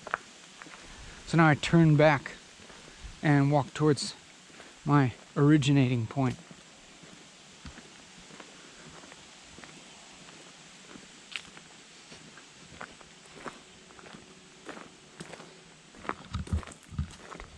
And I feel licensed to speak curtly.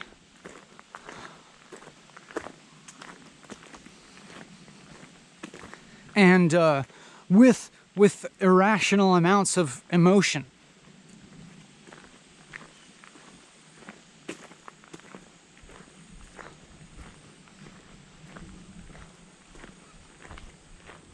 Maybe I'm not really doing that. And I feel licensed to speak disjointedly and inarticulately.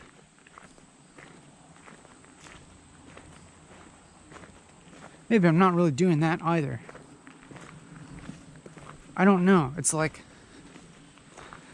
you can make the distinction. It's like I feel, well, but I mean, maybe there's like this overarching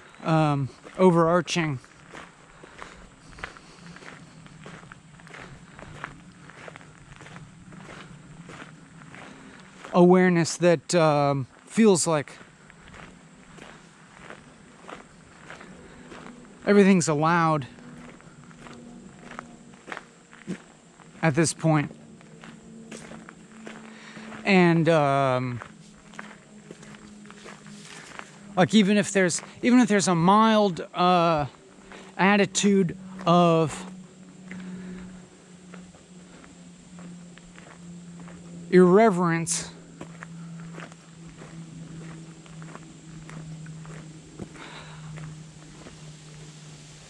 or a mild attitude of fuck this is stupid, this is boring, that's also just that's also just like for fun. That's also just happening for fun, and something else is enjoying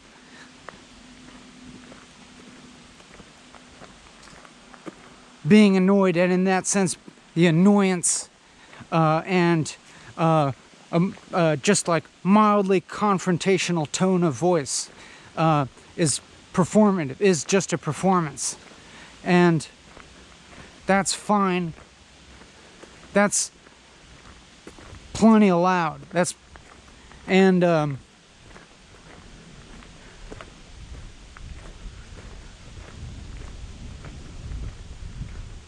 Speaking in a halting, stopping and starting, at times mildly stuttering and mispronouncing or using slightly incorrect words.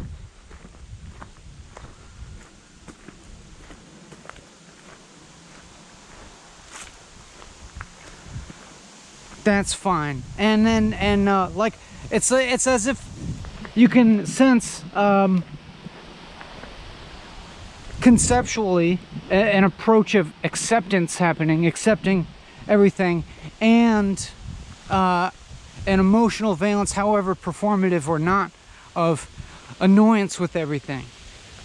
But it's fun also. And it's like being annoyed at, it's almost like being bored with how accepting I am.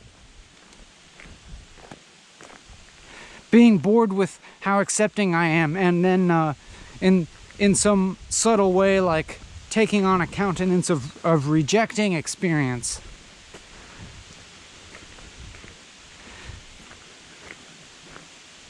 And then, you know, paradoxically accepting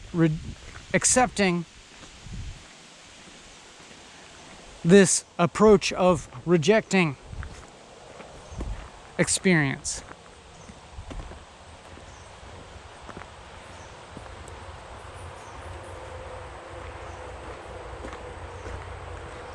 Or as an exercise in paradox, to reject the position of acceptance.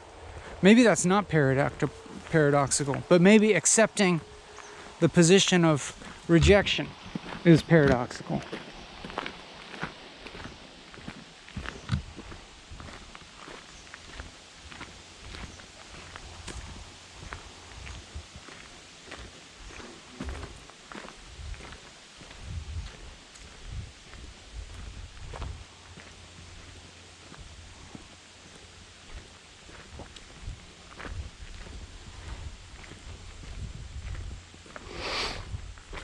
Being mad for fun. Just to perceive difference.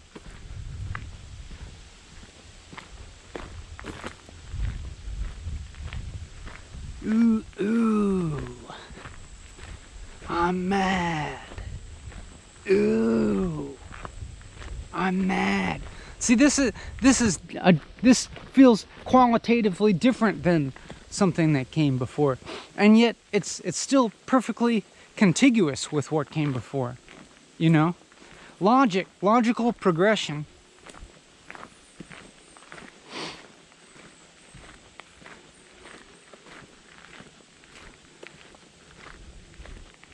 Into ridiculousness.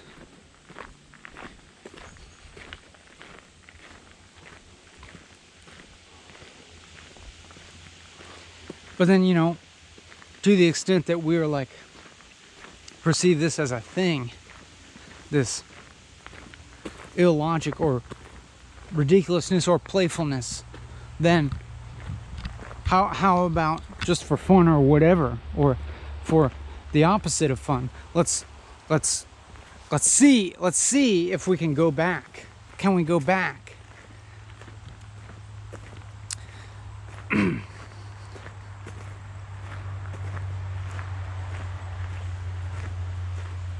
To a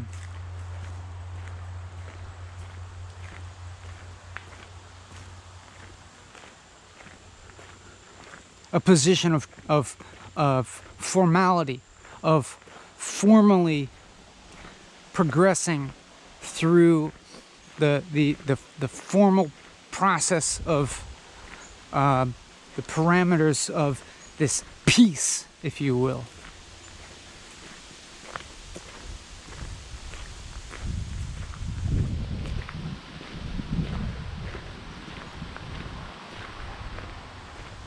I guess in a sense we haven't left it. We never got out of those parameters.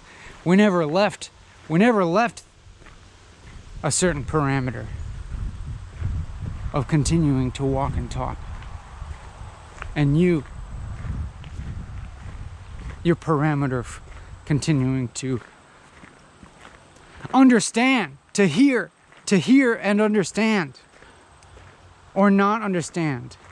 But then, you are actually understanding.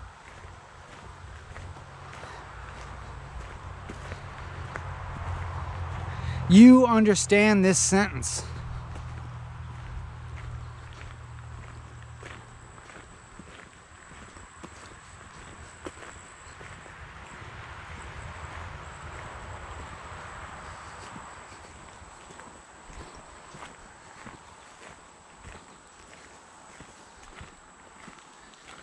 Oh, there's a black bear. That's cool.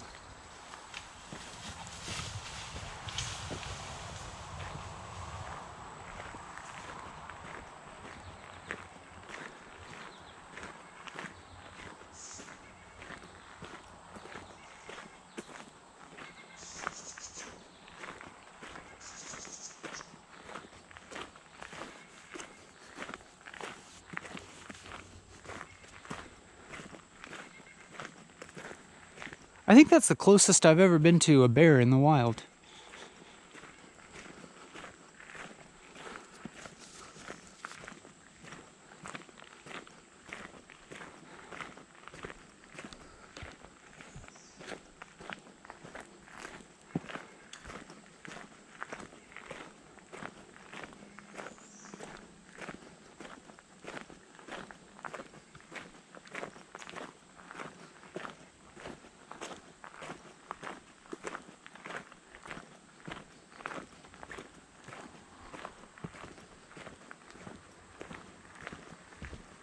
I feel giddy. I feel I feel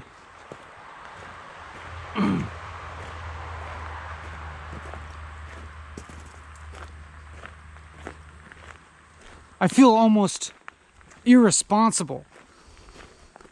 I feel almost as if I feel a startling absence of inhibitory thoughts and feelings. I feel a startling absence of the types of thoughts that would suggest that talking by myself to the camera for 4 hours and uploading it to YouTube is an enormously stupid idea. Is, you know,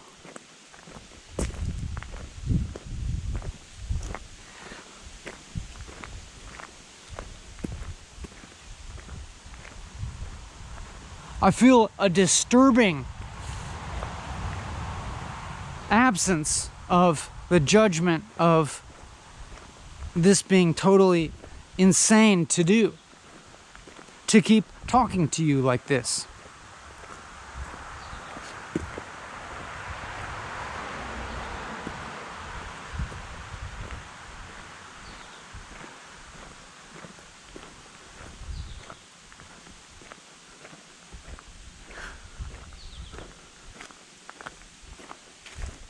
Like a disturbing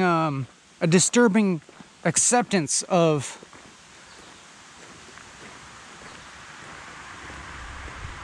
how kind of antisocial in a way this is, in a certain way of thinking. But then again, like that's all arrived at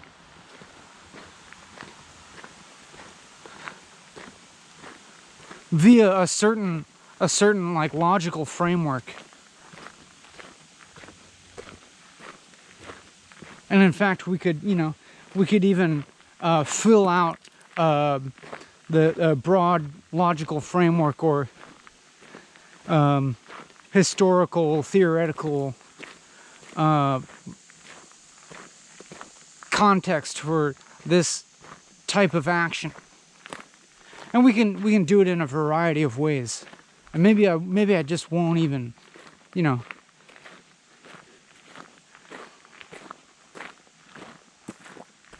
it would feel simultaneously like a stupid, annoying thing to do.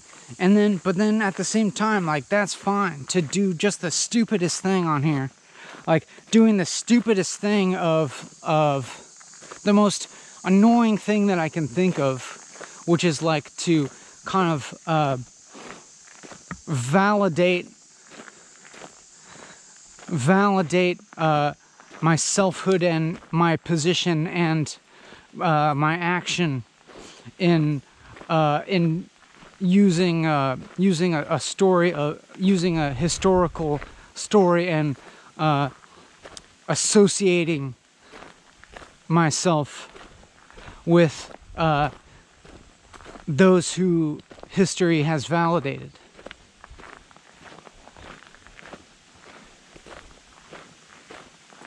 Like, the most obnoxious thing, that's the most obnoxious thing.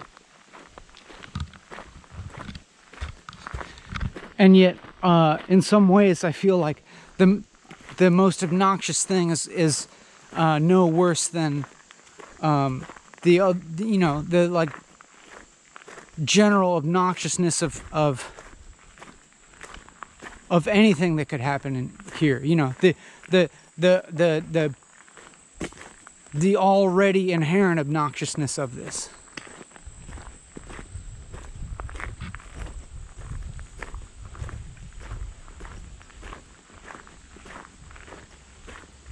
But then also, just in keeping with that obnoxiousness, just like divert, down a different path.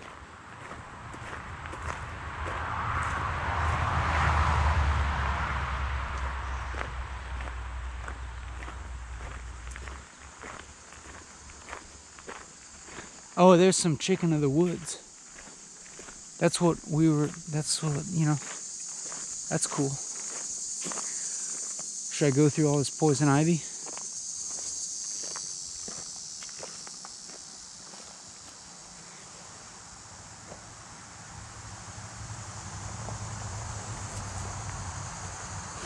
I mean, I have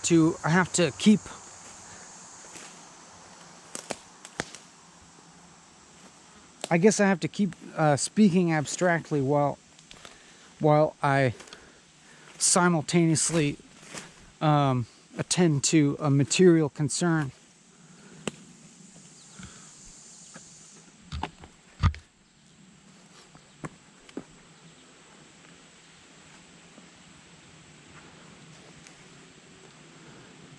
Which, I feel tempted to just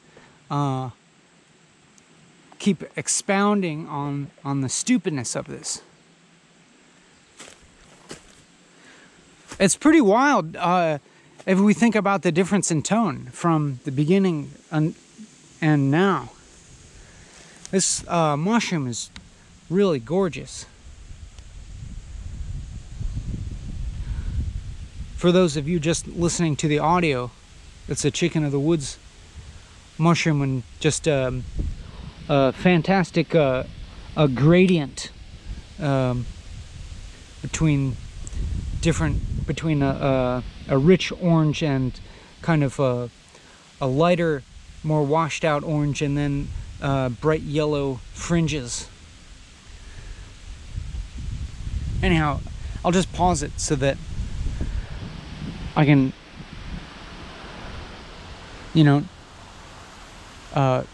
not fuck up, or continue to fuck up in the acceptable way, or whatever. Okay, I got the stupid mushroom, but don't mistake me for one of those people who's all obsessed with fungi and just like, I'm not one of those people who's just like totally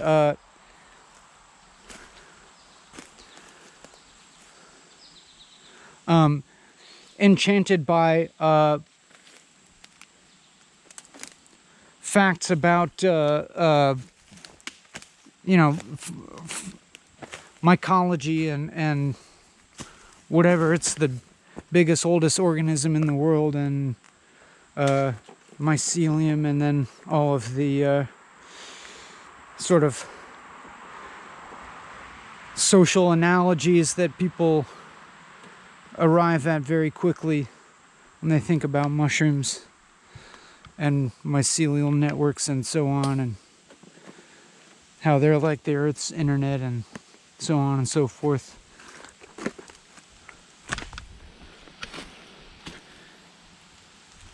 Just because I think they're not actually, fungi aren't actually special in that sense.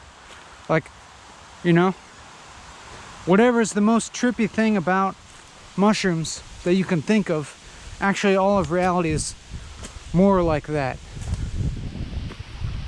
That doesn't mean anything. It doesn't make any sense. It's a stupid generalization. Forget I ever said it. Forget I ever said it. Oh shit. Now we got a bunch of more mushrooms here.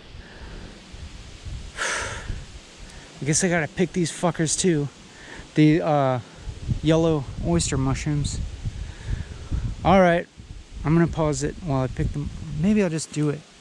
It doesn't matter anymore. Like, we're off the rails, but recognizing that there never were exactly any legitimate rails. But we're safely on the rails, in that we're still doing the thing. We're still walking and talking. My internet friends, this is so stupid.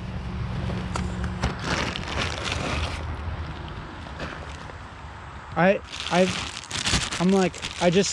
just impersonating this like mushroom foraging person. It's not who I am.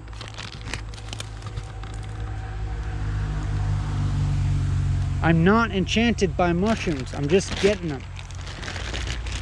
I'm just picking them.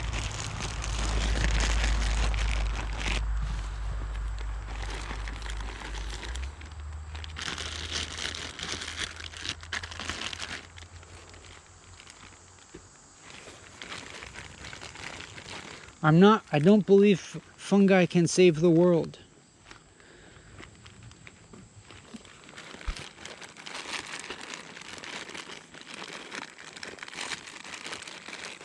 There's no saving the world. There's no world to save. There's never been a world to save.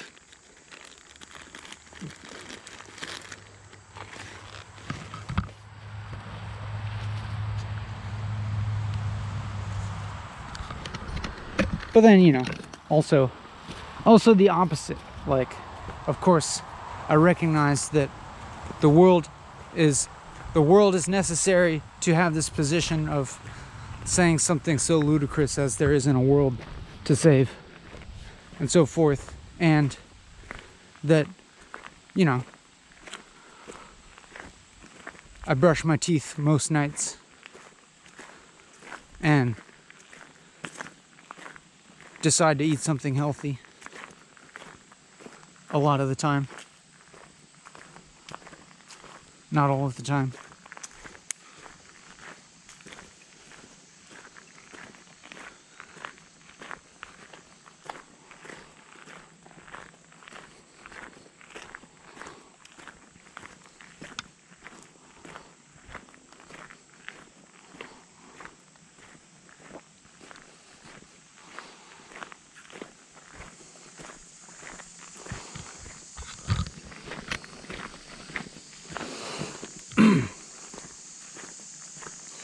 As I go back to speaking now, it's like I feel extra fake in a fun way. Like I'm thinking to myself, can I go back to how I was speaking at the beginning? That golden era where the process seemed to feel continuous with normal life in such a non-spectacular way, in such a mundane way? Can't I go back to speaking in a really mundane way? Or, in fact, actually, is the more mundane way of speaking the one that's more disjointed and emotional? And somehow like reflective of less attentional continuity. But then again, it's like even this idea of attentional continuity seems like a joke.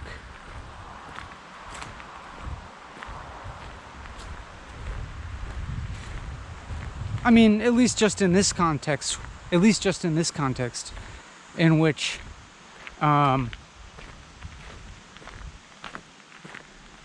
sort of conceptually we see this framework of continuing to talk to the camera and record it being upheld, and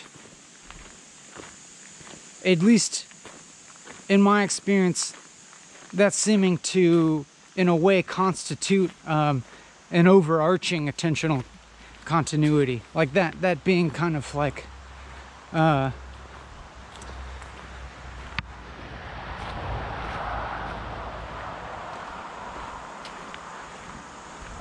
that being like one way of identifying something so discrete as an attention that can last for a period of time.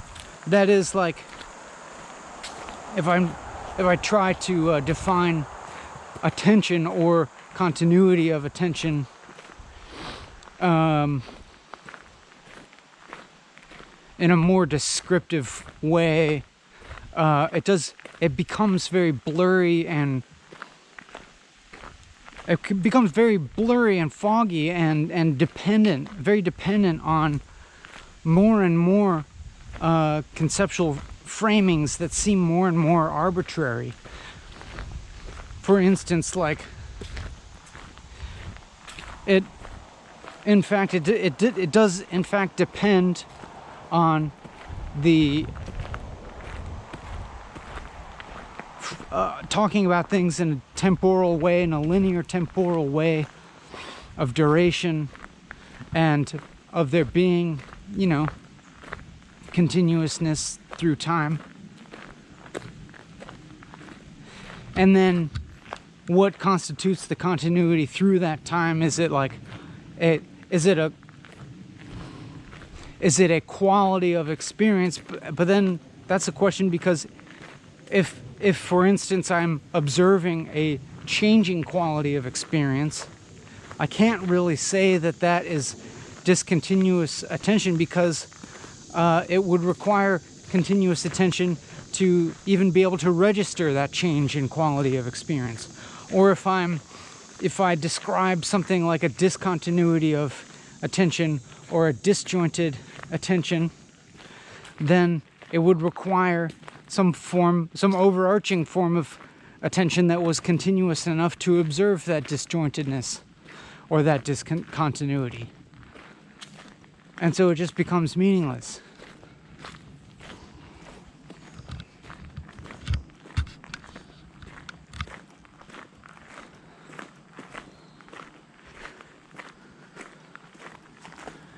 Like even sameness and difference and sameness.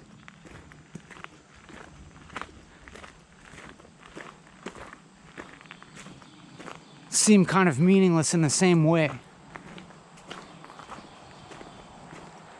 In order to register difference, there has to be some aspect of sameness in order to compare the two or more things that are different from each other.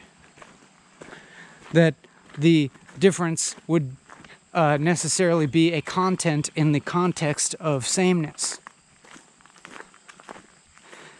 And it goes the other way around too, in that to register something like sameness, there has to be something changing that can there has to be some kind of registration of a difference of two different things that appear the same, that manifested as the sameness.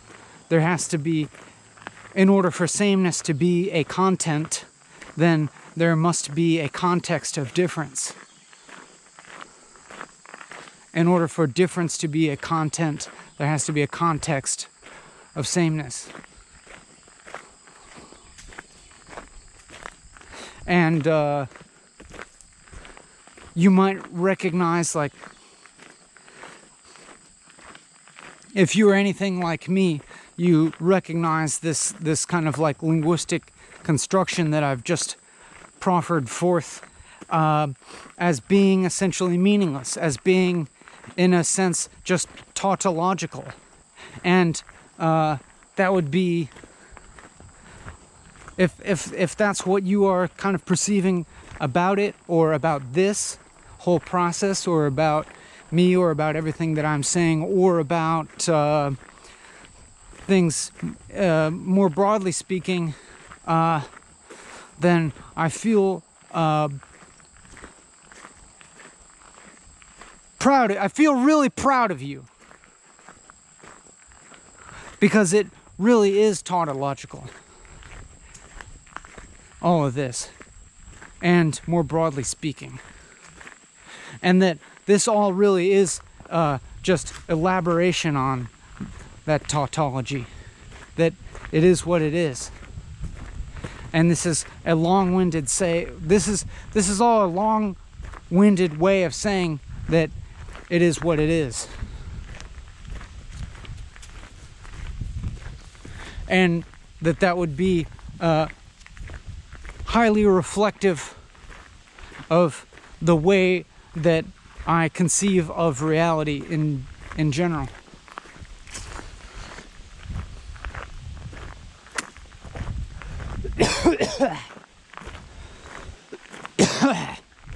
almost in a way that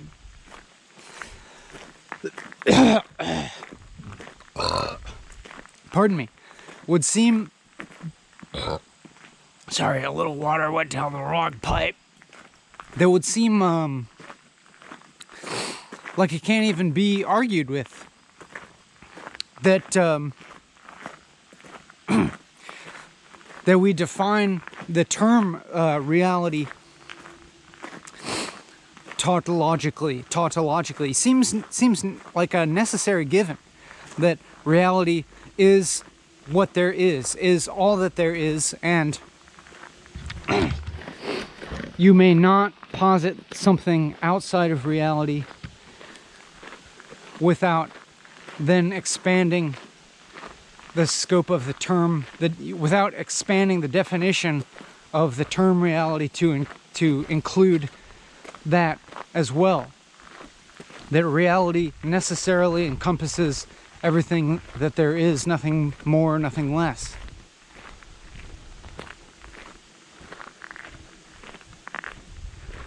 And so we say that reality is what is. Reality is what is.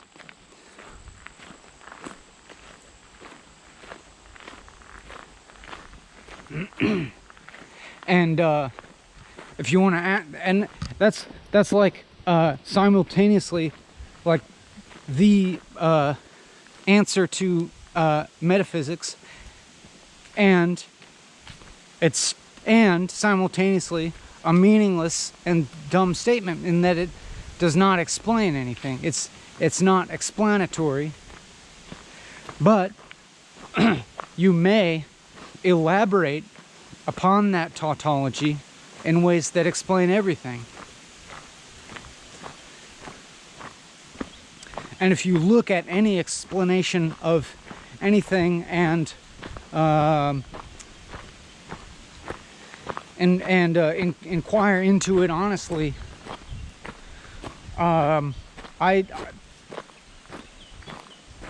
it's going to ultimately lead back to that tautology.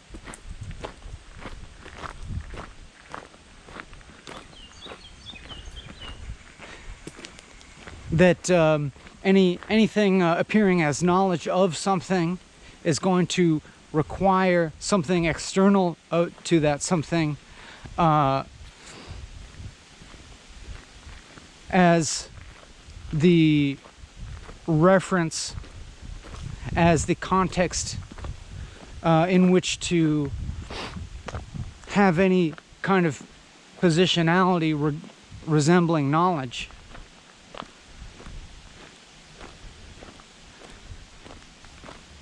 So it's like, you know, like knowledge entails a viewpoint, like I was talking about before. Knowledge entailing a viewpoint, which entails looking in a direction and necessarily missing something in the opposite direction. And then if you are to expand to include the context from which you had the content of knowledge as a content, and you keep expanding that, you have to necessarily get to all of reality, and then you are back at the tautology of explaining reality is essentially saying that it is what it is, and that explanation is really just something that is only meaningful within a limited context, and explanation of the grand total is something larger than meaning itself. Like you basically, you cannot ascribe meaning to reality as a whole. Meaning is something that's only applies to circumscribed facets, circumscribed subsets of reality.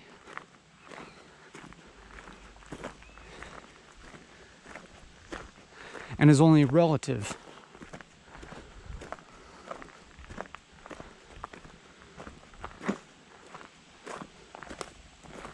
I gotta whiz again. But meaning, insofar as it might exist at all, is also an action of its apparent opposite of non-meaning.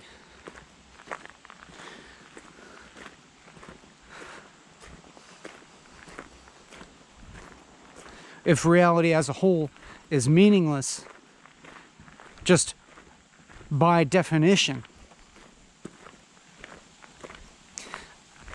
it's like its action, it's like reality's action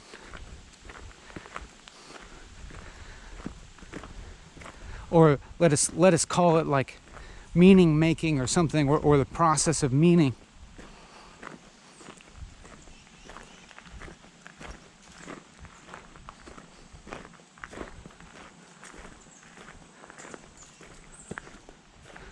Involves like an obfuscation of the whole.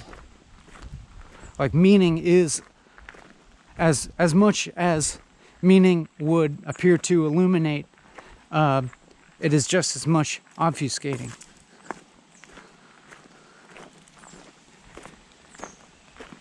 And reality obfuscates itself in order to be able to be said to exist. Here's a really cute garter snake.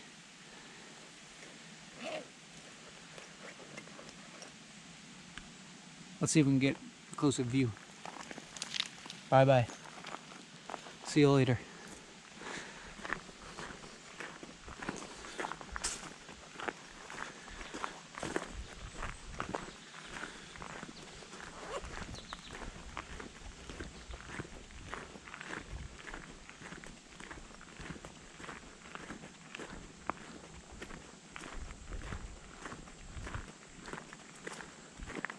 But like, just don't even concern yourself with understanding anything that I'm saying. Everything that I'm saying will be necessarily filled with contradiction.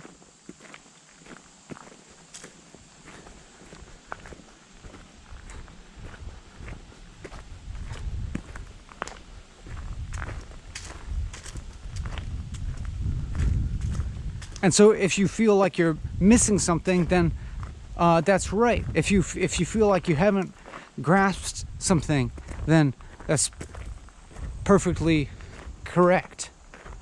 Or you've grasped that perfectly. If it feels like you're not getting something,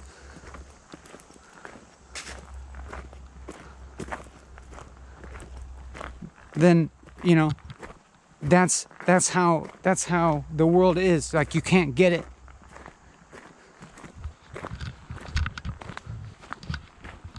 Or maybe I should say, to be a little more clear, that's how reality is that it can't be gotten.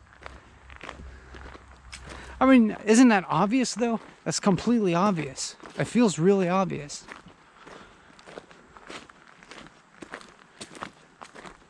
That the notion of getting it, as in like knowing it, would necessitate fragmentation between the known and the knower, and the perceptual orientation of the knower that necessitates not knowing something else.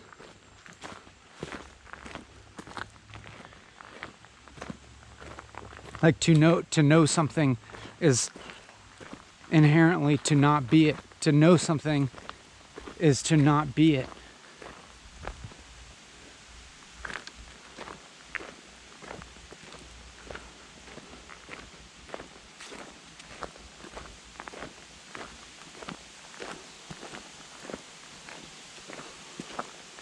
To know something is separating from it.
So in a sense, it's like when I start talking, it's as if it's almost as if I'm doing damage.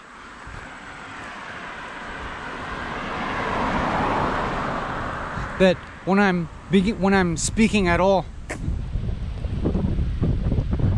I'm committing a sort of violence.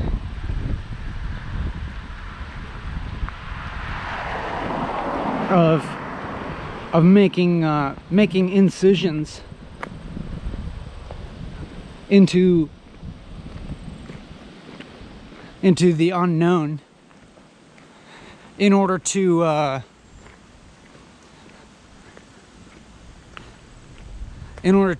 cast up an illusion of some sort of knowing, to conjure up something resembling knowing, even however processual and transitory or transient it may seem, and however much it might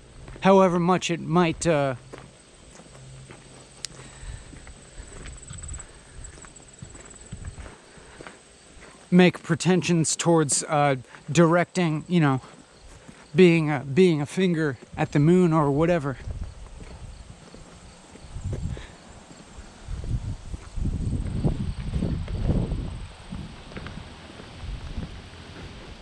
But that's only a manner of speaking in which anything is being conjured up at all.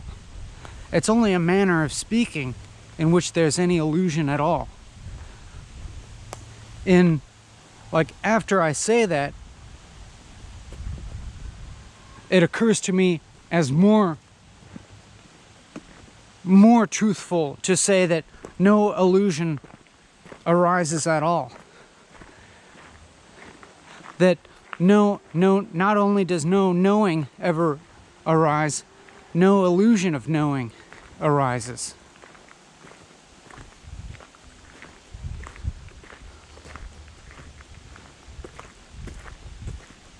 In fact, no separation ever occurs, not even an illusory separation.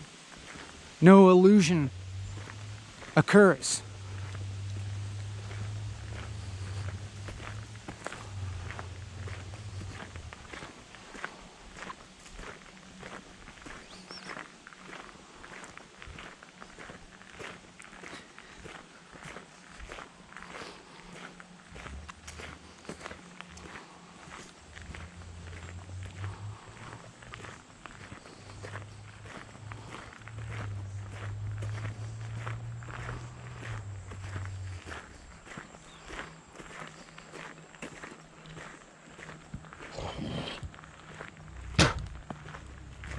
And isn't that just a ridiculous thing to say?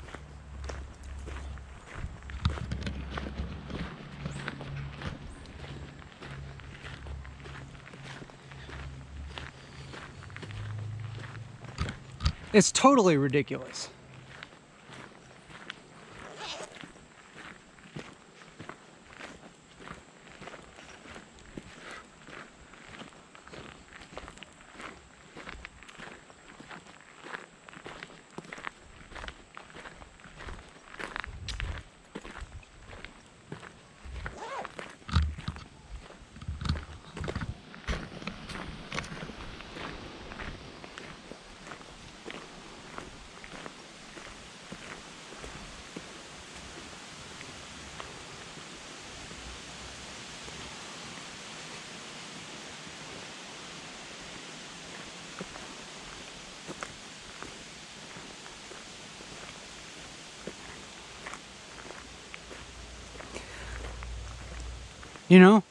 Doesn't it seem like there are thoughts happening?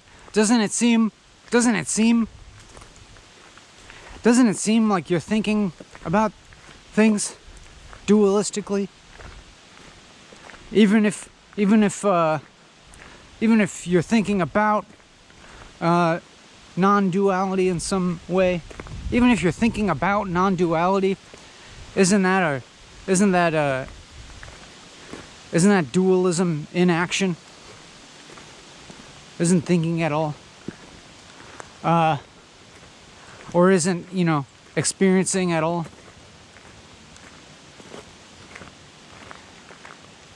And it's so, doesn't it seem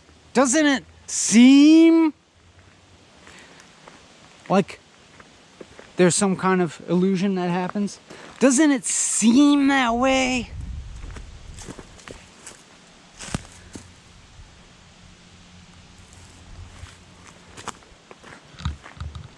Doesn't it seem like we can be operating under a spell in an illusory fashion where, we perceive separation, etc.?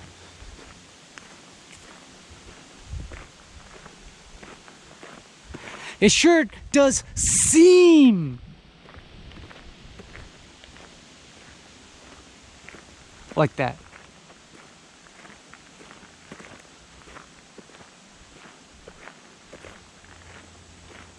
It seems.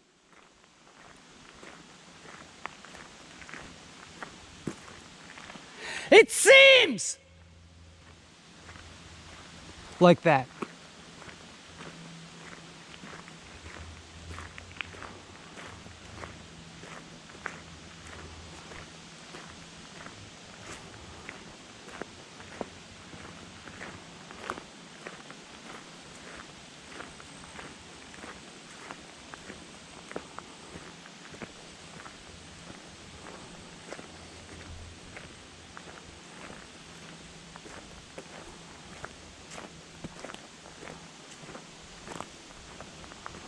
It just seems.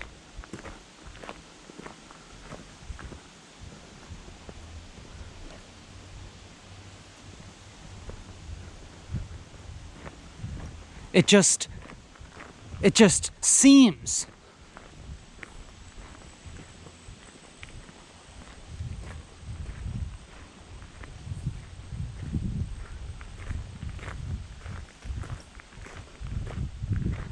Like some kind of illusion could possibly arise.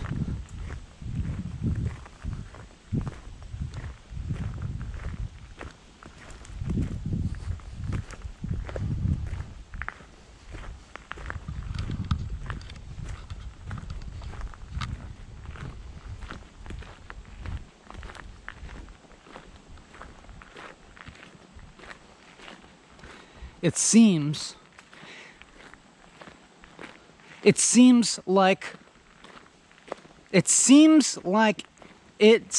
like something. That's what I got. That's what I have to say. It seems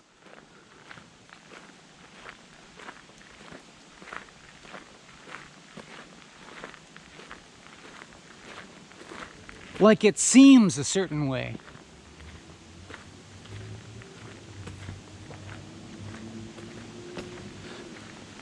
But actually, it only seems to seem a certain way.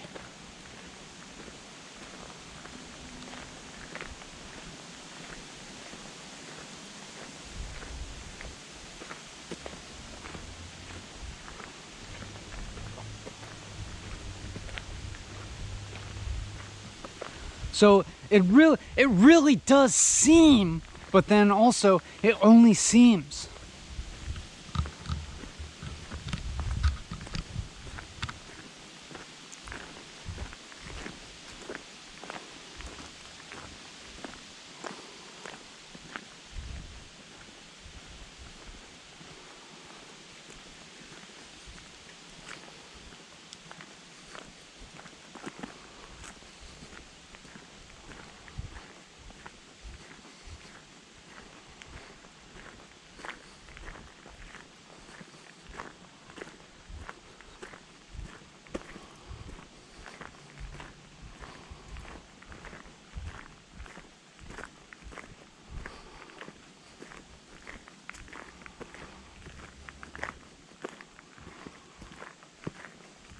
But actually, it doesn't even seem that way.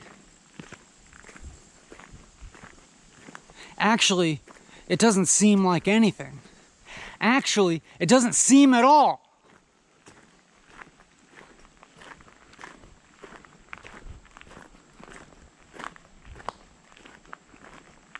Nothing seems.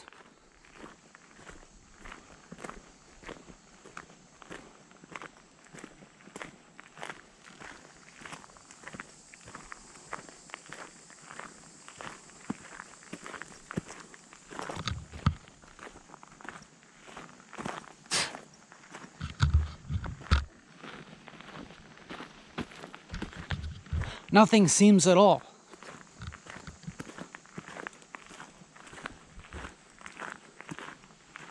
Actually.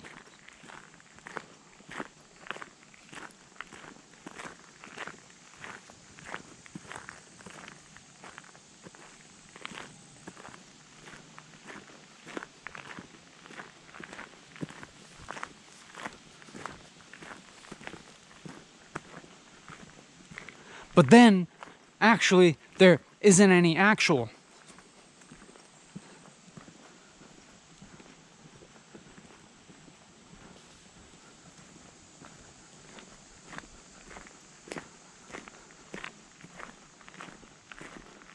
There just seems to be an actual, but actually it only seems to seem that there's an actual.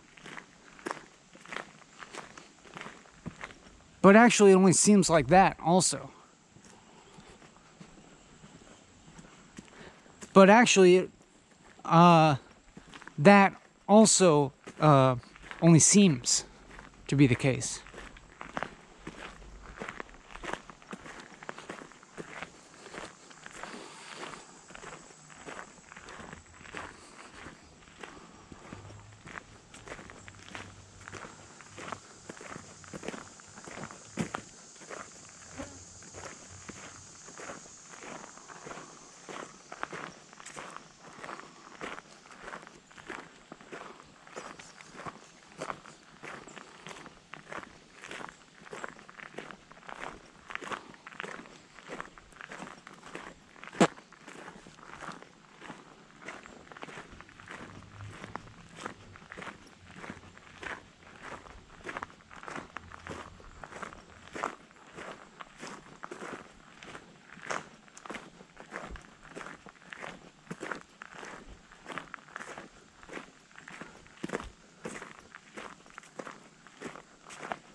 Let me tell you how things seem.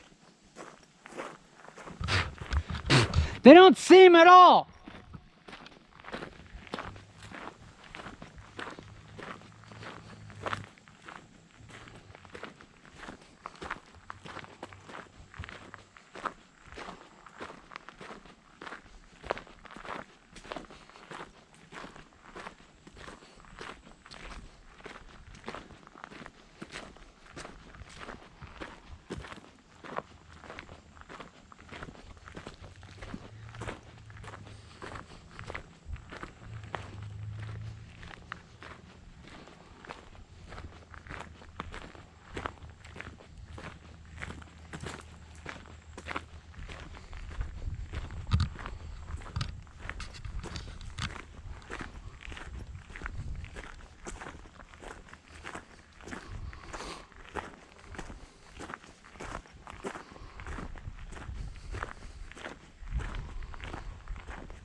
I am talking. I am talking.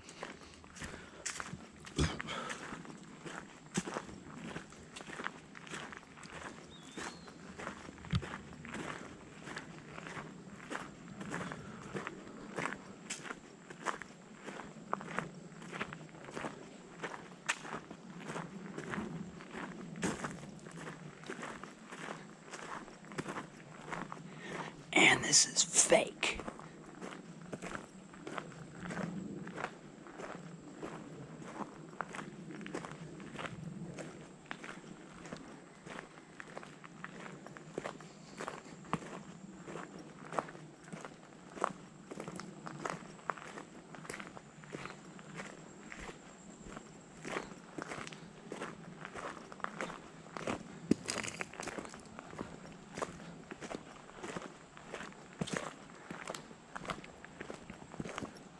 This is fake.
And you better be glad that it's fake.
But don't get me wrong.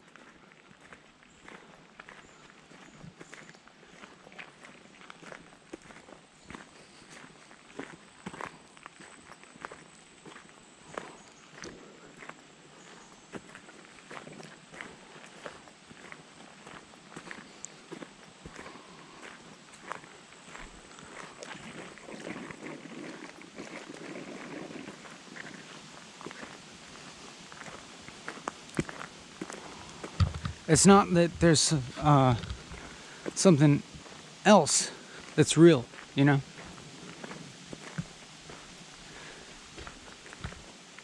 But actually what I just said. Ew! Ew! Ew! Ew! Ew! Ew! Ow!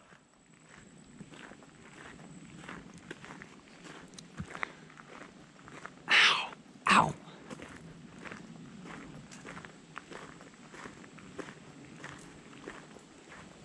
Ow!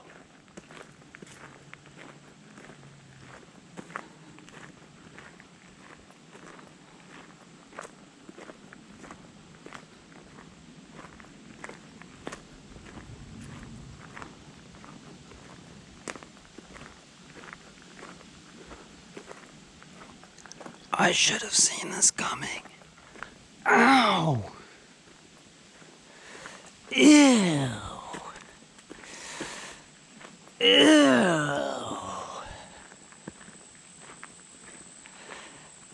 Ow! Ow! Ooh!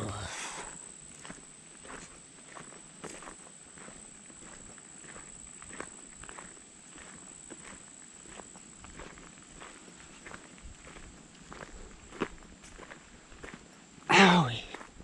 Oh! Oh! Oh!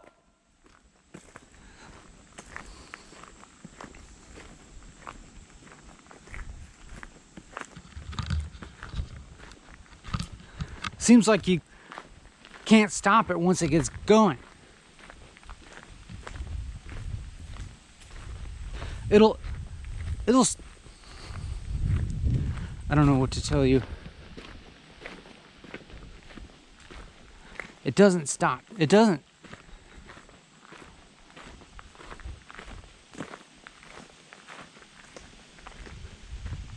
This ouch. It doesn't stop. But that's fine. It's fine. It's fine. Just relax.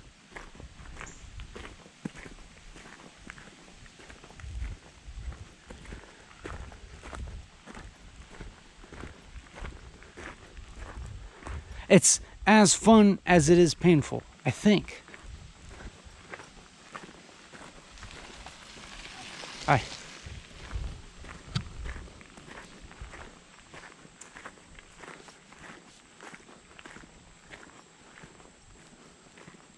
As fun as it is stupid.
Anyhow, I'm beginning to talk again after this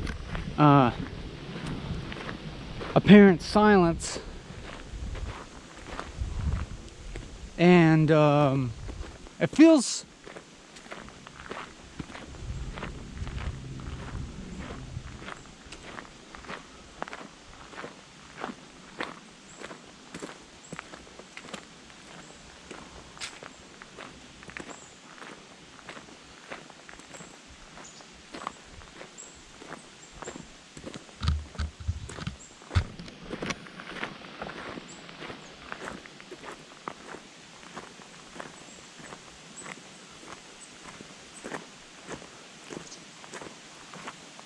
fine. Feels fine.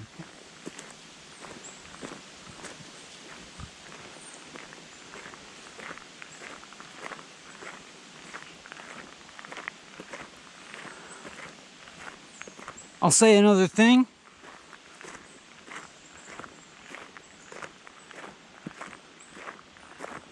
Which is this is really breaking it down, I think, to pretty close to the parameters of what we're doing. This is ideal. This is the ideal realization of the ideal.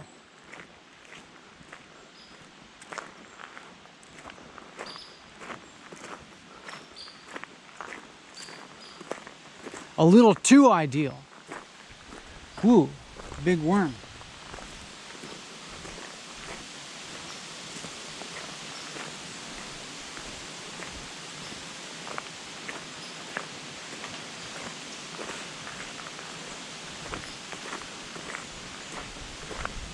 Like I'm ready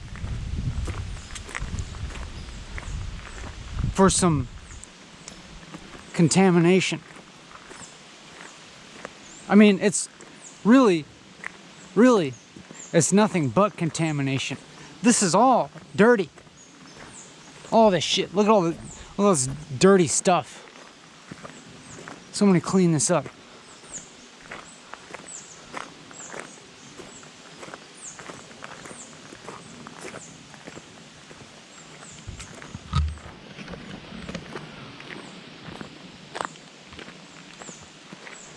But I'm ready for the dirt to, I'm ready to contaminate the contamination.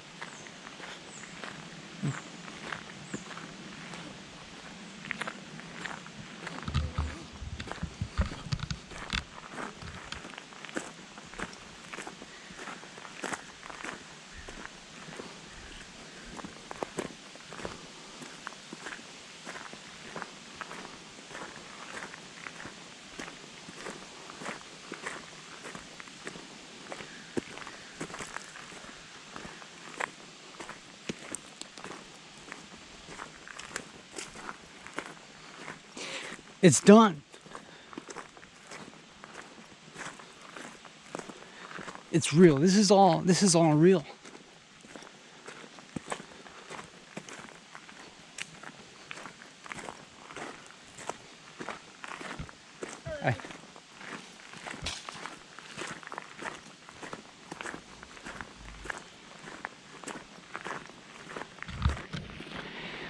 is all real talk. Real talk.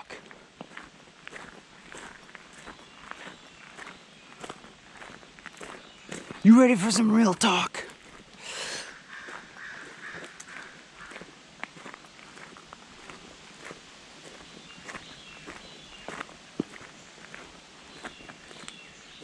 Let me give it to you straight.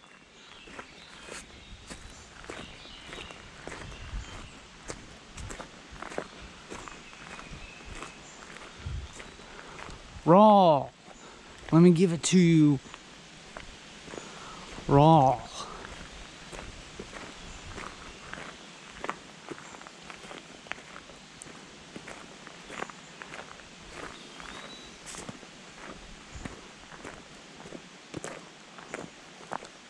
Let me tell you, all of this is real.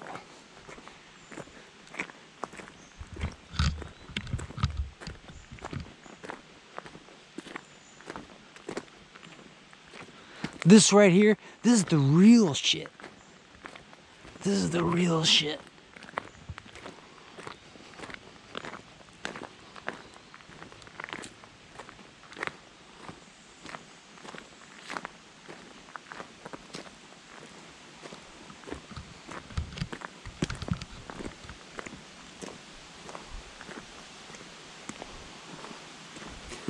Don't you feel it? Don't you feel it? Ooh!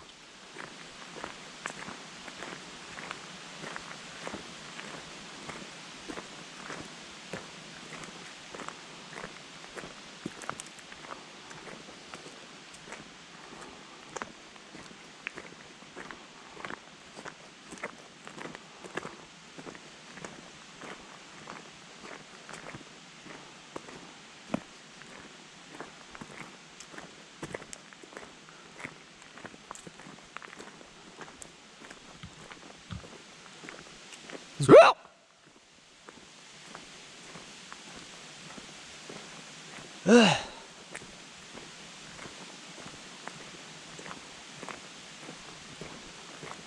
I'm disgusted.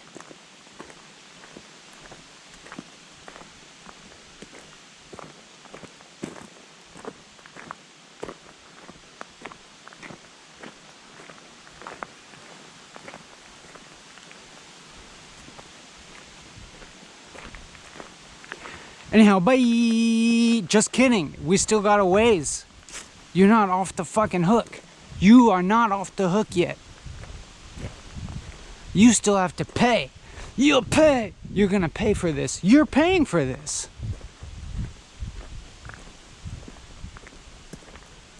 There's still more hell to pay for this. Because you're doing this. This is your fault. This is your fault. This is all you're doing. And you have to pay for it.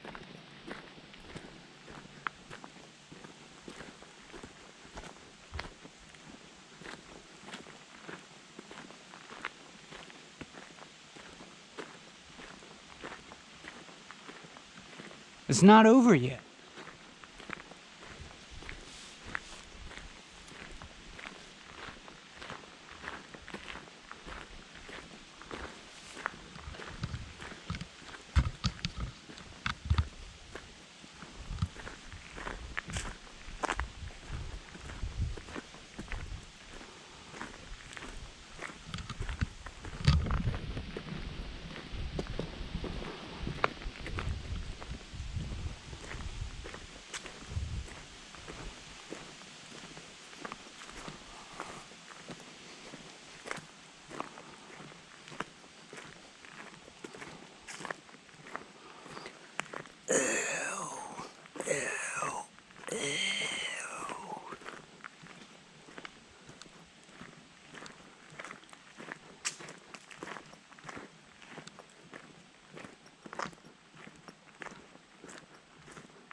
Make them pay. Ow! Ow!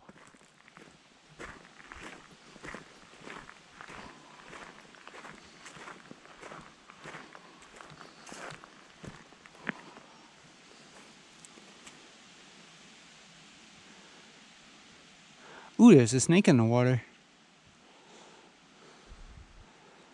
I just stared at a random patch of water and there's a snake sitting still there, and it took me a little while to see it.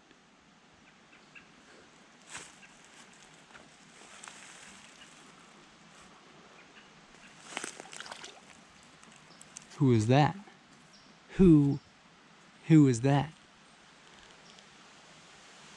Another rat snake.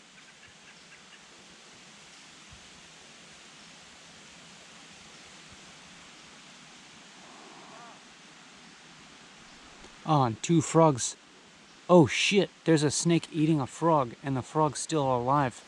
Oh my god. This is carnage. This is your fault. You're doing this. Ooh. I think we just saved that frog's life. You and I. Don't go there. Don't go in front of that snake. God. Be a little more careful. Jeez. If you might. Wow. This is really like free for all for snakes here. There's so much food in here. Like basically, we saw this snake with a big ass frog in its mouth. So I moved the camera closer, and I think he let the frog go in order to get away. And then the frog goes and swims right in front of that snake. Like, dude, what are you doing? And then but that snake didn't give a shit. That snake was like, I don't know, not hungry.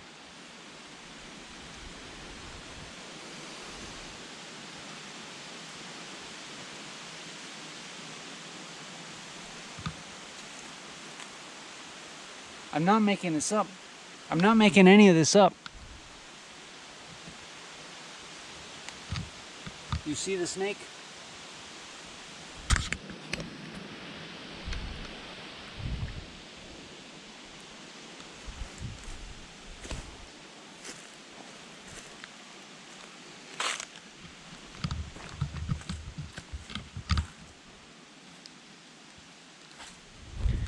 We need to clean all this up. We need to clean up this mess. We're off the rails. We need some order here. We need some semblance of sense. This is all wrong. This is all going in the wrong direction.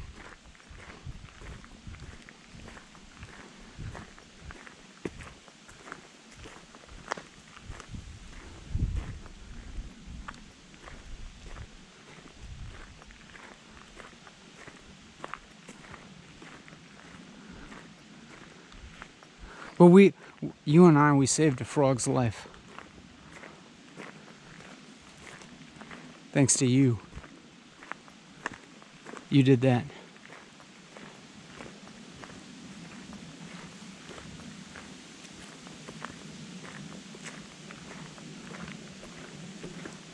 The snake's gonna have to work a little harder.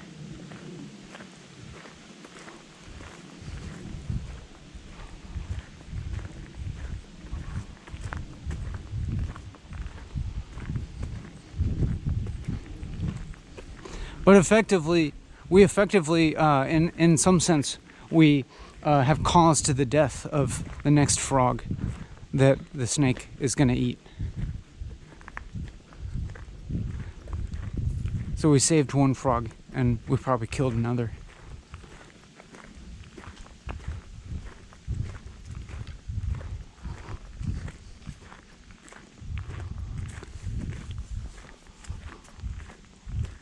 How do you feel about that?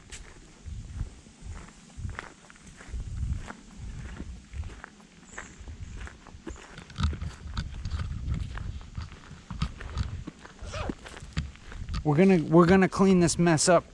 We're gonna return to logical sense making. We're going to return to a continuous, uninterrupted progression forward through logic and language. An orderly exposition of the tautological nature of this activity, this experience, and by extension, learn something about all of reality, which will come to mirror in its tautological nature and its profusion of elaborations thereon.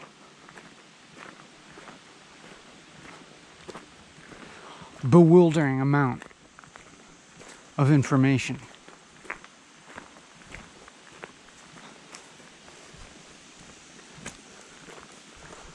The world is long-winded. Don't you agree? And you better be fucking glad. I'm fucking glad it's like that.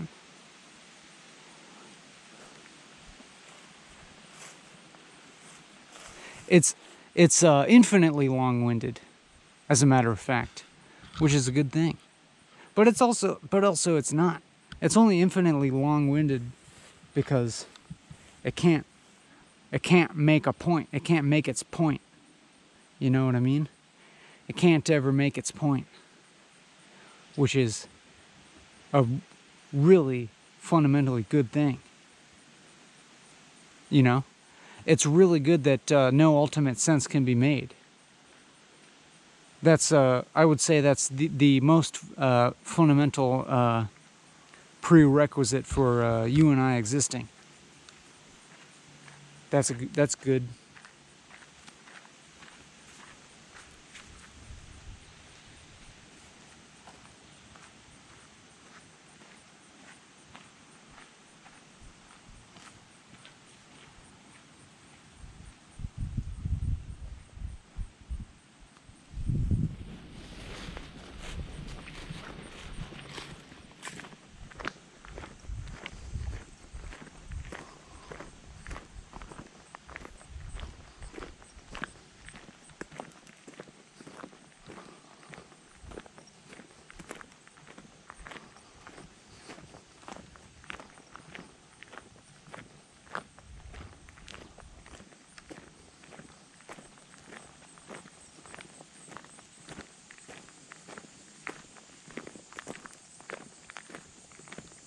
Like, basically,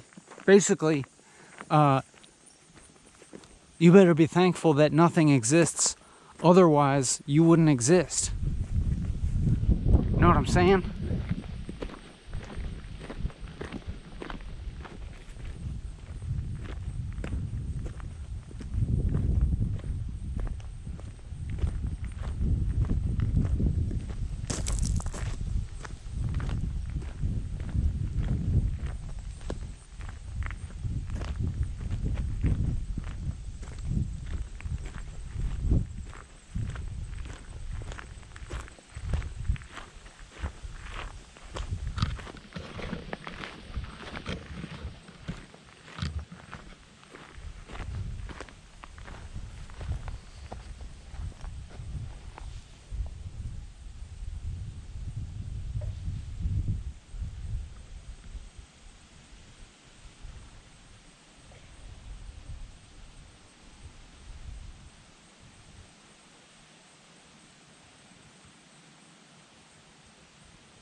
When is this over?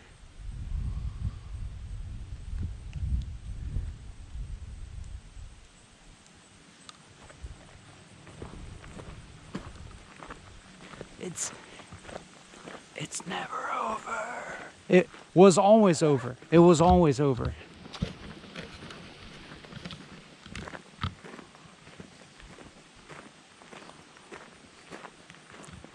It never started.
You got a chance